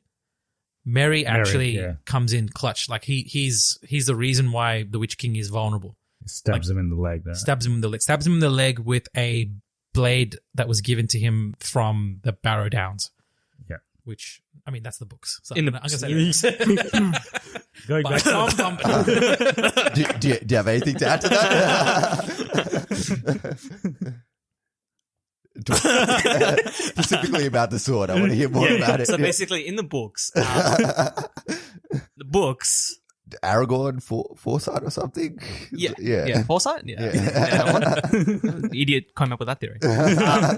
So in the books, they get their swords in a different way, obviously, to the movies. But Merry's sword was told from the start to have been forged with I'm not sure if it's with an enchantment or if it's with the ability to break the enchantment. But I think it's to break the enchantment. Yeah, basically, let's remember. His sword enables him to break the enchantment of the Witch King of Magma to move. So by doing so, it paralyzed him. And then when Eowyn stabbed him, that fulfilled Glorfindel's prophecy. Glorfindel's another elf that's not in the movies. Yeah, we did talk about him last episode. Yeah, okay, good. His prophecy that no man will kill the Witch King. The Witch King, yeah. So, which is where that dialogue comes in. So it's not like I'm a woman. Just to compare it to something that has happened now and currently in a good movie that people went crazy over. So I don't know if you guys have seen Prey. It's the new Predator movie. It's on Disney Plus. It's quite good. But in that movie, the main protagonist is a woman, and it's set in Comanche times, like 1900s. Oh, wow. And basically the Predator comes down, and it's this Comanche tribe, and they come up against it. There's lots of men in the tribe that come up against the Predator, and they die. And then in the end, she's the one that ends up defeating him. And everyone went apeshit over it. It's like, how is she the one to defeat him? It's like all these stronger men couldn't defeat the Predator. How the hell is this small lady going to be the one that defeats him? It's like, this is so sexist. They just overpower female characters these days to get equal rights and stuff. It's like, this is bullshit. Well, it's similar to what's happening in Lord of the Rings in this movie, essentially. But I think the same in this movie and what happens in Prey is the point about the Predator is not the strongest person defeats the Predator. It's the person that outsmarts the Predator. And if you just go up brute force and try and beat the Predator, it's going to kill you. You got to try and outsmart it, do something different, and that's how you kill the Predator. Yeah. And it's the same in this. If you go brute force against what's his name? Witch King. The Witch King. Yeah. You're not going to beat him. No, you got to trick him, and 1v1, she would not have won. Exactly. Obviously, right? It's the fact that Mary actually came in and helped. Yeah. With that last dagger scene, right? And they showed it in the movies. Yeah, 1v1, it's no contest, but the whole point of it is that Eowyn's arc is going in that direction of she's becoming this warrior, this great warrior with a glorious purpose. And the Witch King is just obviously full of hubris. No one can kill me, and obviously, he's ancient. When those two arcs are developed, right, and you have that meeting of these two characters, and the ending of it is done so well, it has that audience buy-in. It's like, you know what, that actually could happen. But I think the way that society is these days, with just the people that are there, if that scene was done these days, people would have hated on it. I still think it's great, and I think that most people would love it for what it is, but there would be a vocal minority out there that would absolutely hate on it. Yeah, possibly so. So that's why I'm so glad these films came out when they did. Yeah, when the internet wasn't what it is now, which is where you can just spread all the hate you want, and I guess, Well, it's also, it's not just hate, but it's also a lot of the change in values, right? Yeah. So the change in expectations and how things are depicted, and whether or not Lord of the Rings was historically accurate to how battles were fought in medieval times. I would say it's definitely opened our imaginations to the possibility of, well, what if women fought on the battlefield and they had to disguise themselves as men just to fit in until they fought, which actually happened in a lot of battles that we don't know about. So it's like, this was a really interesting peek into that realm of women on the battlefield, especially ones who could fight. Yeah. This is what inspired. We were talking about last episode. This is what inspired Game of Thrones to have all these wonderful, female characters who were stronger than many of the men in the series. So I think that's like what Karidi mentioned last week. There's a lot of poorly written female characters at the moment that are overpowered. But there's been poorly written male characters for generations that are overpowered and shit. So it's like, now that there's more female characters being written, people are getting sour because it's like, some of these characters are shit. We should not write female characters anymore. It's a null argument. You got to have well-written male characters, female characters, whoever it is. Obviously, there's going to be shit ones. When it's done well. When it's done well, it's good. When it's done well, you don't even notice. Yeah, right? 100%. Because I'll give you an example. Mandalorian season 2, there was a scene where they were storming one of the airships and they were taking over the thing. I didn't even realize that all of the people who were attacking and taking it over were all female. You had Bo-Katan, you had the bounty hunters and that kind of stuff. It didn't occur to me until someone was like, "Girl power," and I'm like, "Oh, that didn't even occur to me." Just they're warriors. They did well. They know what they're doing. They took control of the ship. Din Djarin was doing his own thing, and all the guys doing their own stuff. When it's done well, you don't notice. It's just that they're warriors. And that's what, like, Eowyn is first and foremost a warrior, right? She's a shield maiden and a woman afterwards, but she's a warrior. So she takes pride in that. And I think that's what was depicted so well. There was no gratuity. It wasn't gratuitous. It was done honestly. And there was vulnerability. Like, even in that scene, you can see that she's absolutely terrified when he gets off. Yes. Yeah. She's not overcut. She's actually mortally wounded if you think about it. Yeah. Like the black, and what we don't see in the movie is that there's black breath that comes from the Witch King, not just the scars that he leaves with his mace. And the filming of that was really interesting because when Miranda Otto was filming it, Peter Jackson made her do that whole fight scene with the Witch King like 20 times. And every single time she would just collapse out of exhaustion because it was so intense. The guy who plays the Witch King, Lawrence Makoare, who also does Gothmog, he's the guy in the scenes of Gothmog. He was just describing how it's like this is a 7-foot Maori, right? He's massive, and he was getting exhausted with the things he was wielding, and he was just saying, poor Miranda, like she was training for months for combat, but this is intense, and Peter was just pushing and pushing, and at a certain point, Miranda Otto just found herself like tears were coming down her face. She was just so tired. She wasn't sad; she was just tired. And there's a small bit behind the scenes. Peter's just like, pain is temporary, film is forever. Yeah, yeah. It just seals in the performance. So it was a wonderful job done by that whole team. All right, now Frodo and Sam was something else. That was my little rant. Okay. I'm glad you mentioned it. Yeah, she's definitely a character worth talking. Definitely, about. Yeah. Frodo and Sam. Yeah. So obviously, this is where they actually get divided. So Gollum really gets into Frodo's mind at one stage, and he tells Sam to go. And we actually discussed this last time, but Shelob's lair, I didn't actually realize it comes in this late into Return of the King. But in the book, you're saying Shelob's lair is in Two Towers. Yeah, Shelob's lair, all up until the Tower of Kirith are all chapters in Two Towers. Yeah. And it actually comes in the second half of the second disc. Yeah. in Return of the King. So it's like the last quarter of the movie. It's quite late, but chronologically speaking, in the events of the books, it is where it's supposed to be. Yes. Yeah. Because by the time that Sam is chasing after Shelob and Frodo's already been stabbed, Minas Tirith is under siege.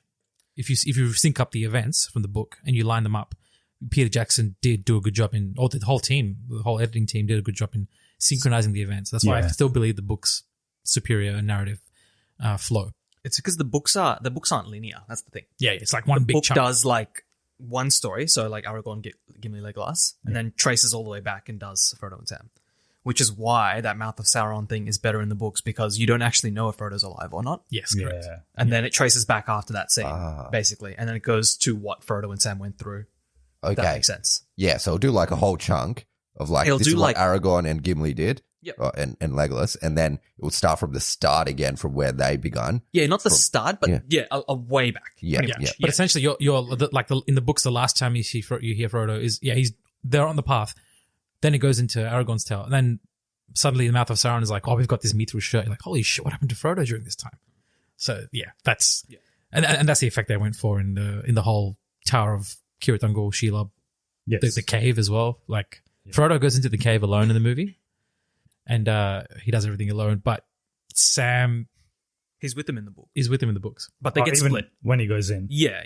So that trickery of Gollum doesn't actually happen in the books. Frodo and Sam both go in, but they get split in the lair. And so then they never actually, like, Frodo doesn't ever actually tell Sam to go. he never tells me to go. Yeah. That was introduced. I remember, I think it was Fran Walsh was saying that they wanted a scene where Gollum's like machinations actually worked and divided Frodo and Sam, so that they could have that satisfying moment of saying, "Oh, Gollum's evil actually worked." Then bring it back and have him be the mini antagonist of that little arc. But that was really brutal. That scene where he puts crumbs over Sam and starts the altercation, and then basically says, "Oh, crumbs on his jacket says he's a good scene." It's a pretty funny scene. It's a funny scene. And Frodo, There's lots of obviously, unintentional funny stuff. Well, some of it's intentional, but lots of funny stuff with Frodo, Sam, and and Gollum. Sorry, yeah. Well, Frodo, Sam, and Gimli.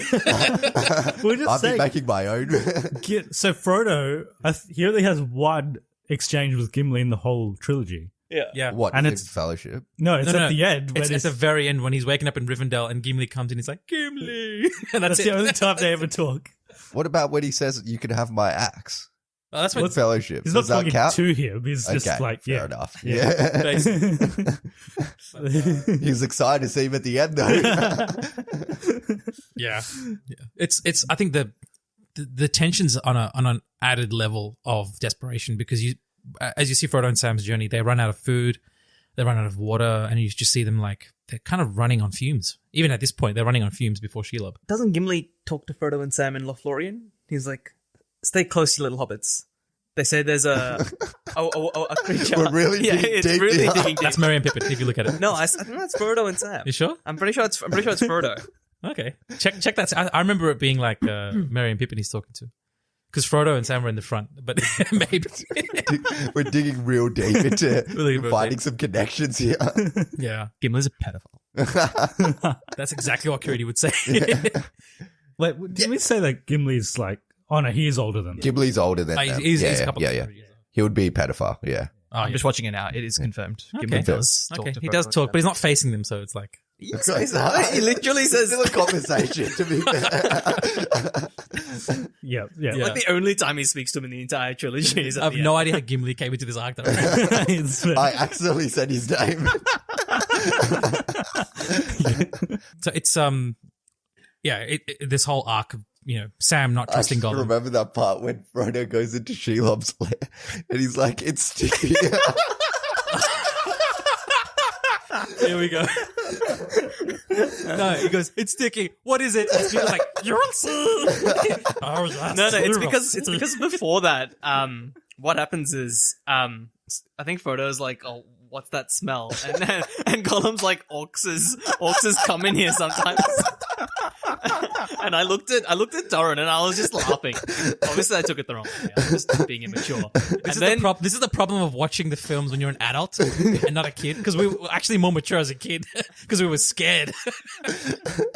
But you could, and then I started laughing uncontrollably because I realized what he was going to say next, and then this guy lost it as well.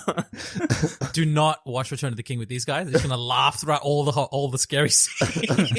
So now hit me up. But yeah, that was probably top 10 scene. Yeah, it was so good. Well, Shelob is, to be honest, she is pretty Looks terrifying. good. Yeah. Yeah. Sexy. I would not want to encounter Shelob. She's got that little thing on her ass. The stinger. The stinger. Yeah. Oh gosh, It's on her ass. It's on her ass, yeah. Like we see how big Shelob is, right? And it's like how Sam and Frodo. It would be even bigger for Sam and Frodo because they're hobbits. Yeah. Well, we see her in respect to Sam and Frodo, who are hobbits, so they're small. Yeah. But like, if we saw her next to like Gandalf, is she really that big? Well, she's meant to be She's the the size of a offspring. normal spider. Yeah, that'd be funny. Just how small Sam and Frodo are. Well, she's meant to be the offspring of Ungoliant, which is from the Silmarillion, which is a behemoth of a creature. So I would say, obviously she's an Ongol, which is a larger than normal spider, but she grows to be massive. And I think you kind of get that feeling of scale and size when obviously you see Shelob overpowering Frodo, stabbing Frodo. And poor Frodo, man, gets stabbed all the time. Got stabbed 3 times now with Shelob. So once by the Ringwraith, once by a troll in Moria, now by a fucking spider. This dude's not got any good luck. And then Sam comes and basically saves Frodo from getting eaten on the spot, right? Yeah. And that Takes the ring. takes, that moment where you see Sam's hand come in and he's got Sting and the light. So apparently when they were shooting, the stunt double and Sean Astin weren't available on the day. So Peter Jackson got on a bike, rode from one studio to like 1 kilometer down the road, put on the costume, and that he did that scene himself. So that hand you see is one of Peter Jackson's cameos. Oh, the hand is... That's Peter Jackson's hand, and he's got like a hobbit hand, and he doesn't need much makeup for that. He basically just stuck in Sting, and that's him. But yeah, we had this discussion he doesn't willingly give the ring. Kind of Frodo grabs it, right? So the only person that's actually willingly let go of the ring is Bilbo. Yeah, in the movie, he's correct. Yeah, the only person who willingly lets go of it, Yeah. with no other like alternate outside force like controlling is Bilbo. In At the start of the Fellowship of the movies, Ring. yeah, we'll say in the movies. Yeah. Yeah. There's a host of people who have refused the ring when they've been offered it, Yes. like Gandalf. Galadriel, yeah. Yep. Yeah. Even In the movie? even Aragorn is offered it in Fellowship in the movie Yes. in Amon Hen when Frodo's like, what would you do? And he gives it back. So he's one of the few. But yeah, there's I think only Bilbo's the one who actually lets it go. Yeah, Sam goes up, Battle of Kiritongol Yes. Tower. Kill some It was orcs. a good scene. Yeah, he's a good fighter. Yeah. Mm. Yeah. How does he learn how to fight? Is it just the original stuff with like Boromir teaching him? Yeah, No, I think it's a mix of a few things. I think it's like, you get the sense that one, he's just a brave person. Like he's got those instincts. He's physical. And yeah, he's physical. He's a little bit older than Frodo. And I think the fact that he's small actually lends a bit of advantage in those kind of fights. Like, Because he feel would like you definitely fighting. be the most skilled though out of like all the hobbits. He would be, yeah. For sure. Yeah. And to be fair, most of Kiritongol was like empty because of that civil war. Yeah, the mini civil war. Oh yeah, Yeah. yeah, that they instilled. Yeah. Yep. Fun thing though, in the books, he actually uses the ring. He puts it on in the tower. Okay. Oh, okay. Yeah, but it doesn't alert.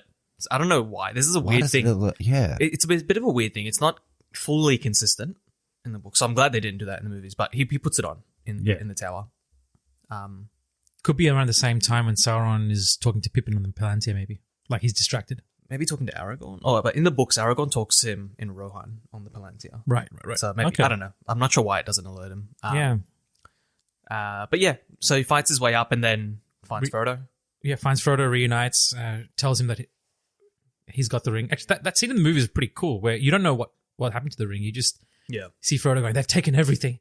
And then Sam's going, what did they take? Like, he's surprised. He's like, they've taken the ring. And he's like, I'm begging your pardon, but they haven't. What else? He's like, oh, they took the salt from the Shire. Previous movie. Yeah. So, and then it's quite cool. You just see Sam just takes the ring out nonchalantly and it's just like, oh, I thought I'd lost you, so I thought I'd take it.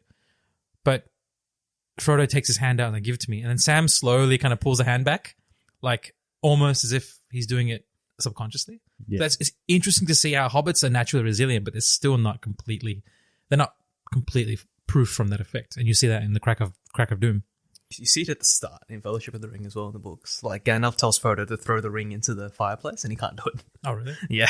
He just grabs it. I'm not going to do it. Yeah, it's funny. It's like, he couldn't do it then. What makes you think he's going to be able to do it? in Mordor. Yeah. He's just expecting someone to chop off his finger. It's like, hopefully someone will do that when we get there. It's like, we'll deal with that problem when he gets there. Maybe someone can push him. Yeah. That's why he sent Sam. That's why he sent Sam. Maybe that's why he wants Gollum to be alive. Yeah. Actually, that's actually a really interesting point. We'll get to that when we talk about it. No, there's a whole reason why Gollum exists. It's not an interesting point, no. Because I reckon it is, because under no circumstance it was not possible for anyone to actually let the ring go. Yeah, that's true. We'll get to that. We can get to it now, actually. Yeah, like the way they fight their way up. Yeah. Well, but before we talk about them entering into Mount Doom, I think it's really interesting to see their journey once they cross over into Mordor, Frodo and Sam, and they properly move into Mordor and try and blend in and, camouflage, avoid the eye. That's really, it's harrowing, but it's really, really brutal for both of them. Yeah. I think that the 90% of the toll is taken in that last leg of the journey. They try and cross Mordor. It's just... they do the time pass really well. It's meant to take about a week to cross those fields. Right. So they show it really well. Like them stopping for water and resting. And yeah. In the extended edition, you actually see them putting on orc armor and kind of joining the ranks to blend in, but they're scared that they'll be found out and they get out. They find a way to get out. Mm. And it's done very well. Yeah, and they're just marching through the fields and you see they're exhausted. They have no water. And earlier on in the film, the very beginning of Return of the King, it's like Sam and Frodo have this banter and Sam's just like, oh, I've been calculating. I think we'll be all right. And Frodo's like, calculating for what? The rations, so we have enough for the journey home. And it's a little bit of hopeful tone. Oh, they might make it back. But now they're in Mordor and they're completely desolated. They have very little water left, like droplets. So Sam is just not good at rations. Even Sam is now saying... Well, I think Frodo says something about the journey home, and then Sam's like, I don't think we're going to go back home. I think Sam actually says... Oh, it was actually in that water scene. It's just like, here's the last bit of water. Frodo has literally the last 7 drops of water. And he's like, there's nothing left for the return journey. And then Sam's like, I don't think... Yeah, there is going to be a return journey. And that's when Sam says something like that, because he's been the optimist throughout the whole journey. Yeah. If he says, I don't think we're going to make it, that's devastating. Yeah. As an audience member, you're like... It's over. They're going to die. And they should have died. Well, they looked like they were going to on the slopes of Mount Doom, because that last climb was so agonizing. When you see Sam's given up, kind of. Frodo is basically just drawing breath, and he's literally clawing his way up, and the music is so amazing because it's just like... That's a great scene. Where you see the flute comes in, and he's looking at Mount Doom erupting, and he's still got that will to try and do what's needed to be done. Where Sam carries him. Yeah, Sam carries him. Right before, when Sam comes up to him, and you just see the camera looking up at Sam, down at Frodo, and it's so good. Do you remember the taste of strawberries or the sound of water? Sam's just trying to get Frodo to keep clinging on, but Frodo's essentially done. He's just like, I don't remember any of this. I don't remember the sound of water, the taste of strawberries. And taste of anything. Yeah, it's so...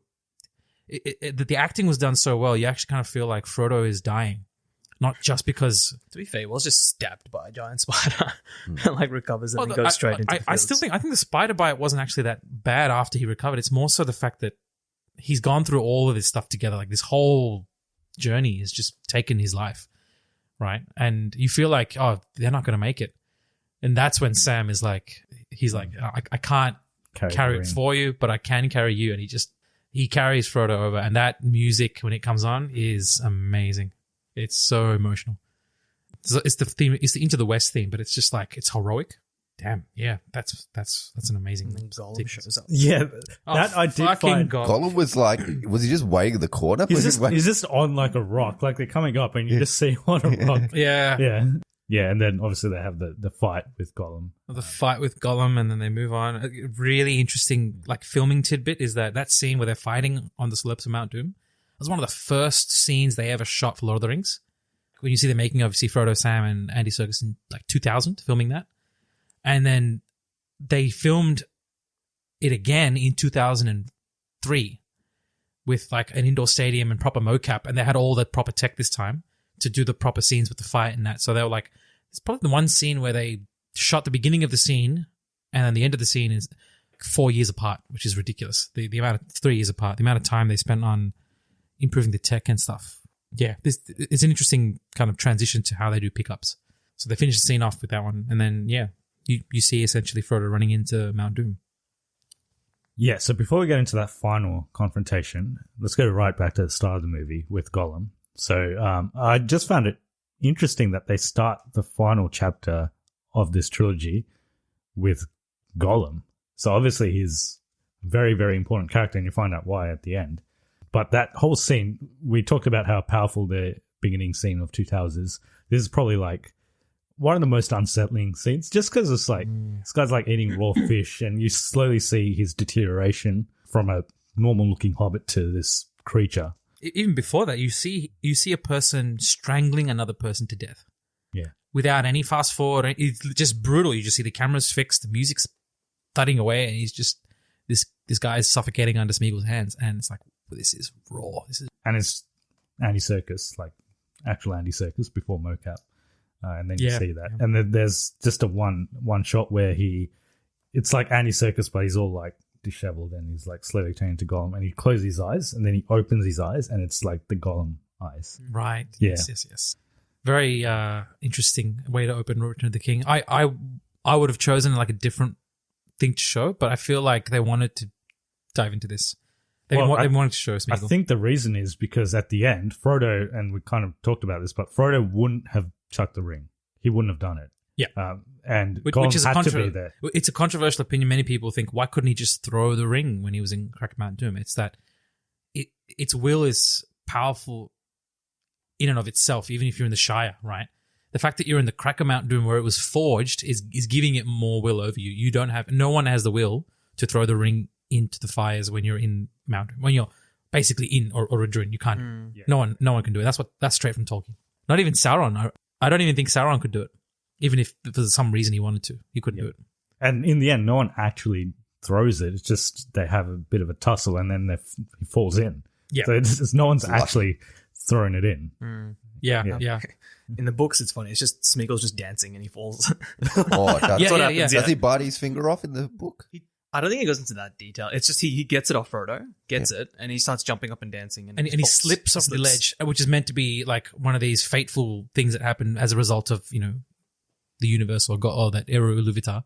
So it's kind of left up to the devices of like this Deus Ex Machina thing, like this in the books. But in the films, they actually struggle to decide how do they show this happening. And one of the takes was actually really interesting. One of the takes, they said, why don't we actually get Frodo, once his finger's bitten off, to run, pick up Smeagol and toss him over the edge in a final act of like, I'm getting rid of you and the ring at one go. And they actually were going to do it. They're going to show Frodo doing that. But then they thought, it's actually Frodo killing someone.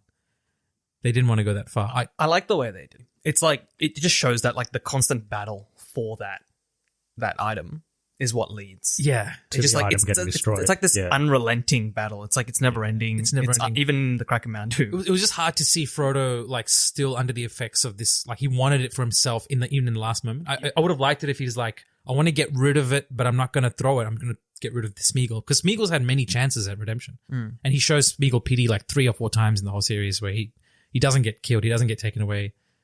He's always, Frodo vouches for him. This is the last time I think they should have shown him feeling sympathetic towards him. And he just, like, I would have loved it to see him have more agency in that decision.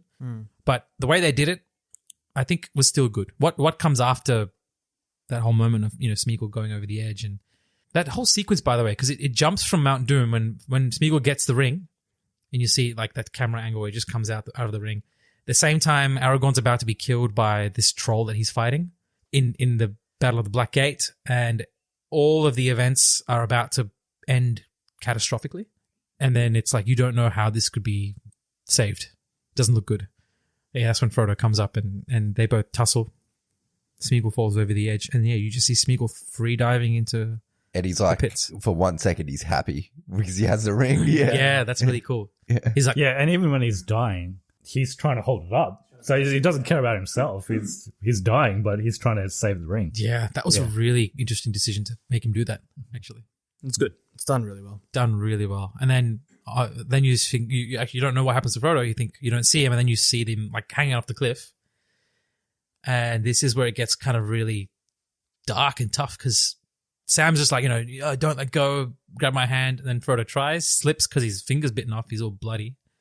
And then Frodo gives Sam this one look, like this look of, I don't think I can hold on. And I think that's what they're trying to get the audience to think. Yeah. Well, the way he looks at Sam, the way he looks at Sam is just like, Sam's telling him don't let go, but Frodo's like, maybe it would be easier if I do. Like that's what his expression is kind of saying. It's kind of really tough to watch that and think, oh shit, maybe he's not going to come back. But Sam's not having it. He pulls him out. They both make it out. And then the Eagles. Yeah, the Eagles come down. The Eagles, well, the job's done, and you just see them for a second be like, oh crap, it's done. Yeah. That's another meme as well. It's gone. It's done. Oh, yeah. That's Or something like That's another one. End of exams or something. Yeah. It's just like, But you can tell they're free. Like, the acting's done really well. You can tell they're free from it. Yeah, at least emotionally, mentally, they've released it. they're released. And But like, physically, they're just spent. So they're like, well, we're not going to get out of here. it's like that brief moment of joy before they realize they're probably going to die on this mountain. And But luckily, there's some friends. Yes. luckily with the Eagles. So they come. And 3 Eagles come to pick up 2 survivors. That's an interesting tidbit. I thought maybe someone thought that Smeagol would make it as well. Well, there's no redemption. Well, his arc ended with him dying. So there wasn't going to be a redemption for him. So yeah, and that's where it ends. So it fades to white. And then Frodo wakes up and everyone comes in. Oh, even before all that happens, when the ring is destroyed, the Tower of Barad-dûr collapses. That's right, yeah. You see this explosion. Merry and people are chanting Frodo's name, and Aragorn's like, when the ring is destroyed, you know Frodo's still alive. That's right. But then in like a split second, the mountain just erupts in full force, and then everyone's just kind of like, Well, if he wasn't dead, crap. he I don't think he could have survived that. And then they all kind of grieve. Yeah, that's a bit of an emotional moment as well. And then the Eagles come, which is a nice roller coaster of emotion here and there. One thing we didn't mention was when Frodo does put the ring on in the mountain, Sauron's eyes just like switches straight to the mountain. Yep. So just back all the Nazgul. We didn't mention the Eagles actually come in the Battle of the Black Gate. Yeah, they do. They come in the last minute. They kind of distract the Nazgul. And you see the moth again. The moth comes back. Yes, the moth comes. Yeah, first. Yeah, which is nice. The moth comes back. Then the Nazgul get distracted. They all fly. They're about to basically make it into the gates of Doom. And so once the ring is destroyed and the mountain erupts, I think I asked Bhargav this, what happens to the Nazgul? So some of them get killed from the fire, some of them recede. Some of them fade away. I think you're just meant to assume that because the ring is destroyed, that they don't have any more. that they're gone as well. So we don't see the Nazgul again after that. So we're back in Rivendell, essentially. Yep, back in Rivendell. Is it Rivendell? It's Minas Tirith. No, it's Rivendell, isn't it? No, no, actually. Why would they go back to Rivendell? Yeah, it's no. in Minas Tirith. It's probably Minas Tirith. Because after that The is the Hobbits. coronation scene. Oh, Yeah. Yeah. You're probably right. 'Cause It I would be always Rivendell. assumed The lighting looks like Yeah, the Rivendell lighting. lighting. It's in Minas Tirith. because I felt like they were trying to replicate that whole scene when Frodo woke up in Rivendell after Fellowship. But why would they take him all the way back to Rivendell? That is true. That is all the way back to Minas Tirith. That's absolutely They tricked us with the lighting. The lighting looks like Rivendell lighting. Yeah, it that's is- it. yeah. Yeah, Definitely. it's like Minas really Tirith. bright. Yeah. Yeah, You're right. It's It definitely blew my Minas Tirith. mind right there. Sorry. Yeah. Of course, why would they go back to Rivendell? That doesn't make any sense. Yeah, true. Didn't realize that till this very point. Yeah. So that's one of the endings, and then you have the coronation scene. Then you have The boat. the boat, and then you have Sam back in the Shire. Yeah, Does he end up taking that girl out? yeah. He marries. They get married. Kills her. Takes her out. Yeah, you're right. Takes her out. Burying her in the garden. Yeah. He ends up Marrying marrying. Ghibli. He ends up marrying. Yeah. Rose, yeah. That's one of the other endings, actually. Like they come back to the Shire, and then he goes and speaks to her, and then he gets married, and then Yeah, that's a beautiful moment where they're in the pub, they're just having a pint, and they're all looking at each other like everything's peaceful in the Shire. Nothing's happened here, which is not what happens in the books. yeah. And I don't think people realize what these guys have actually gone through in the Shire. Yeah. So they're kind of just on their own table and everyone's just minding their own business. Yeah, that was really powerful. It's just like, you kind of feel, damn, they've been through death and devastation, and they're back here in this peaceful land. And yeah, only they know kind of what sacrifice everyone has made to keep this part of the world green. And that's when, Sam basically goes up, and we don't know what happens, but I'm guessing he goes and kisses Rosie or something, like just straight up. Bangs her. In the middle of the pub, though. It's a shy, anything goes. Yeah, you see Sam getting married, and then Frodo. Yeah, everyone's there. That's nice and fun. And then nice and happy scenes. And it's like you kind of see Frodo back in Bag End, but it's not the same life. Frodo speaking now and talking about his experience. And it's like, how do you pick up the pieces after going through what you went through? And and then you realize there is no going back. You have to live with this. And he's essentially living his life recovering from the effects. He's still really affected by the stab wound from the Witch King. Apparently every day, the anniversary of that attack, it gets more power. It hurts more, essentially.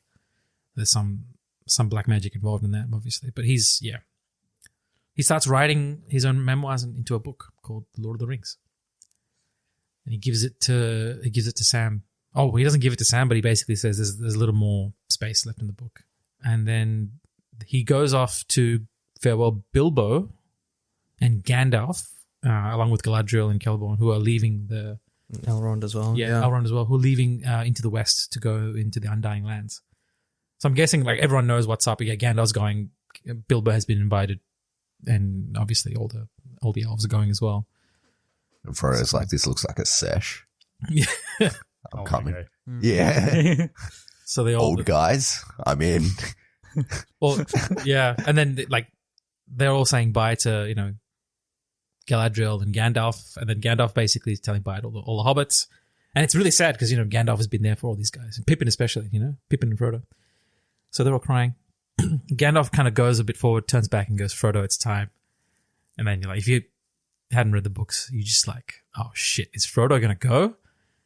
And Sam is like, no, that can't be what's happening. What's going on? And Frodo's essentially like, yeah, the Middle Earth's been saved and the Shire's been saved, but not for me.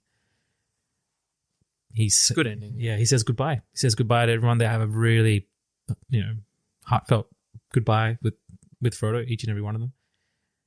And then Frodo gets on the ship, and for the first time, I think he smiles with relief, for the first time in a long time. You actually see him I think we were saying he probably hasn't smiled since Fellowship. I don't think he smiles in Two Towers at any stage, does he?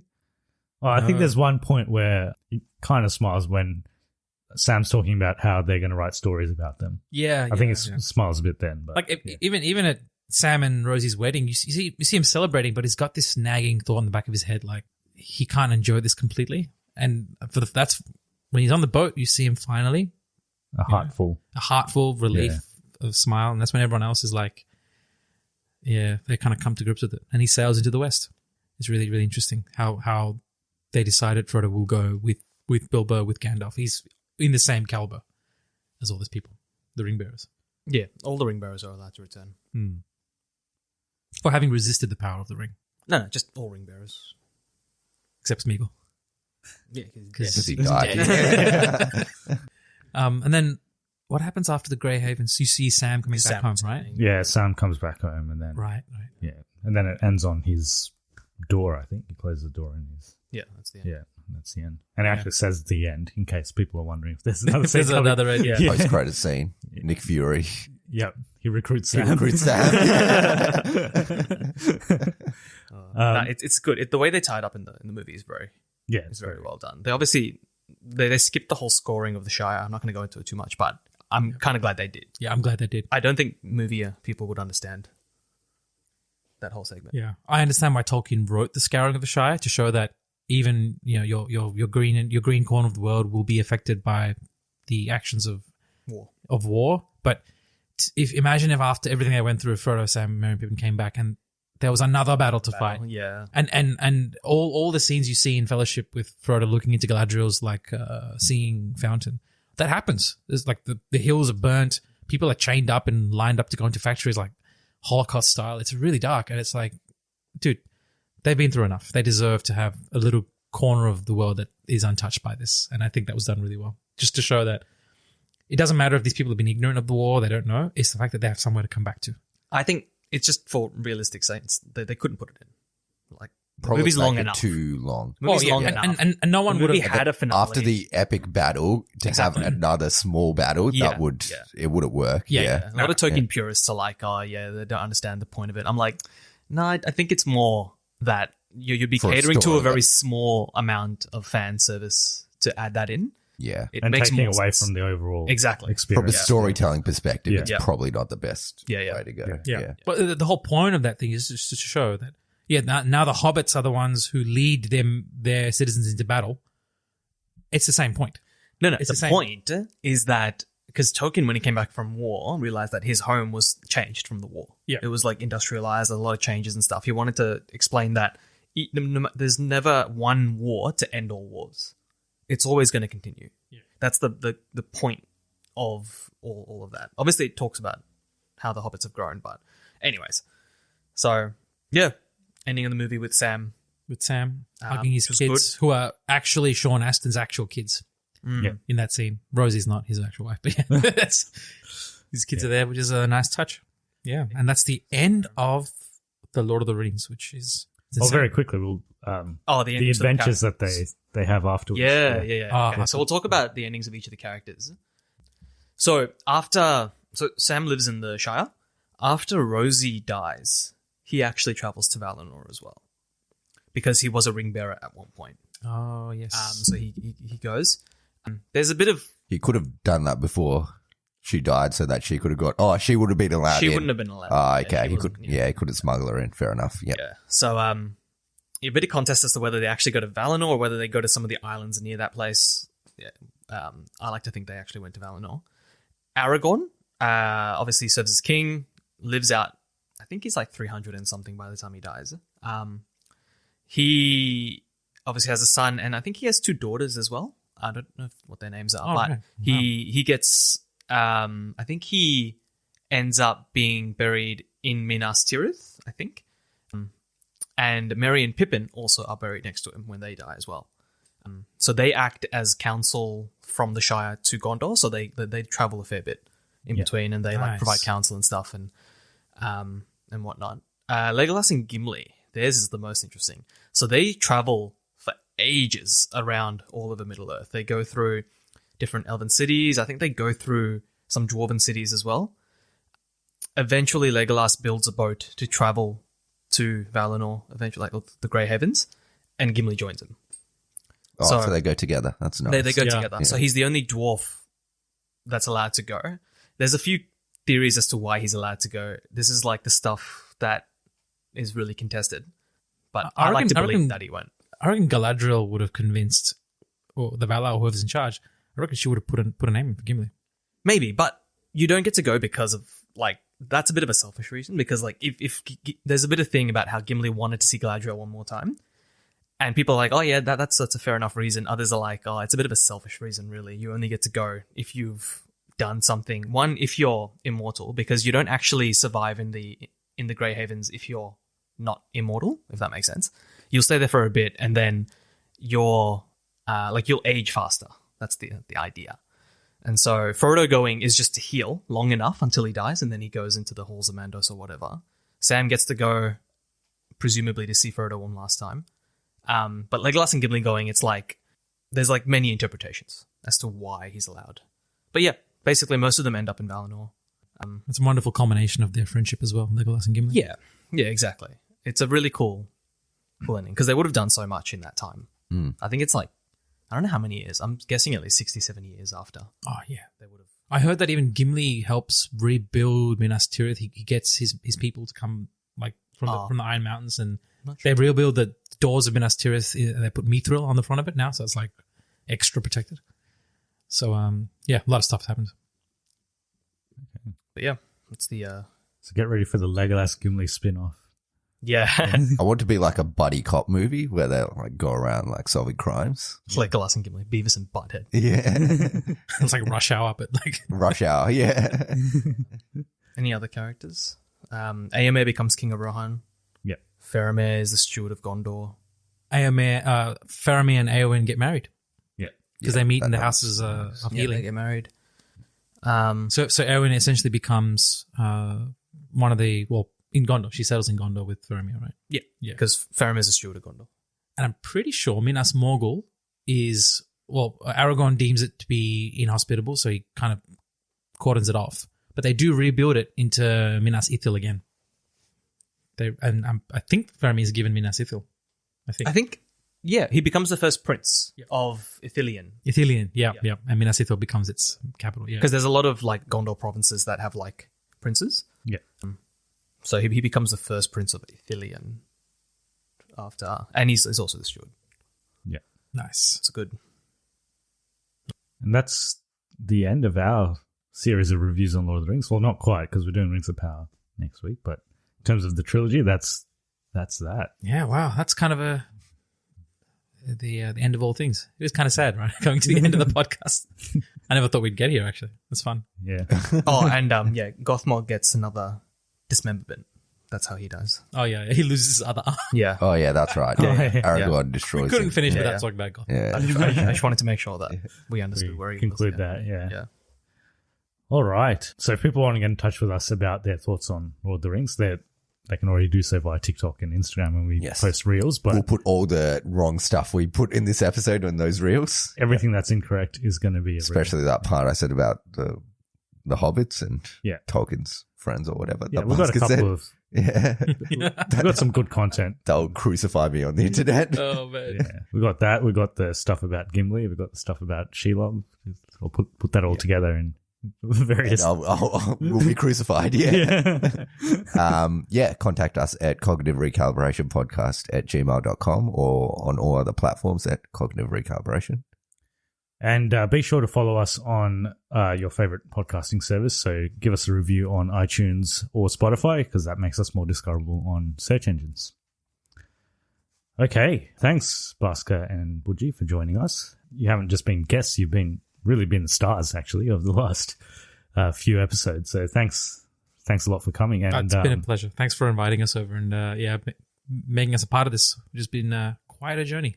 Yes. And Rings of Power, we'll see when we get together for that. Yeah. Would love to hear you guys, your thoughts on it. I know you've got Yeah, don't invite me. some strong opinions. we might need a good critical voice. Yeah. I could be the positive person talking about the positives of it, so we'll see how we Yeah. go. I think we'll be neutral. I still haven't seen it, so I have no idea where I sit. Yeah. Yeah, There'll so I'm be- definitely going to sing its graces. Yeah, I think we'll be neutral, and I think Are we doing the Hobbit down the line? we'll do it down. Probably next year if there's going to be another season for Rings of Power. Yeah. We'll do it. I'm before very that. unneutral about The Hobbit, though. I don't like The Hobbit. I don't like most of The Hobbit, yeah. Maybe 10-year anniversary, just like we do for Lord of the Rings. So. Yeah, which is That's already passed, Oh, no. isn't it? Yeah, 2021. Oh, yeah. Yeah. So, yeah. I think it's so we've got to maybe do 10-year anniversary of the last film, Battle of Five Armies. which will is be- 2014. It came out. Yeah, I think? 2024. Yeah, 2024. We'll see. Maybe next year or the year after. We'll see when we get to that.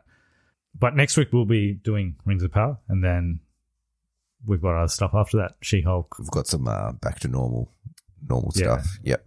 Black Adam. I'm looking forward to talking about Black Adam, actually. That's one I'm Yes. looking forward to. I'm hearing some stuff about it. Good or bad. We'll find out. All right. Thanks, everyone, for listening. Hope you're all staying safe, and we'll see you in the next one. Namadian. You fucking what? Namadian is be well in Elvish. I thought you said Nadi. No. Natural stuff. Natural stuff.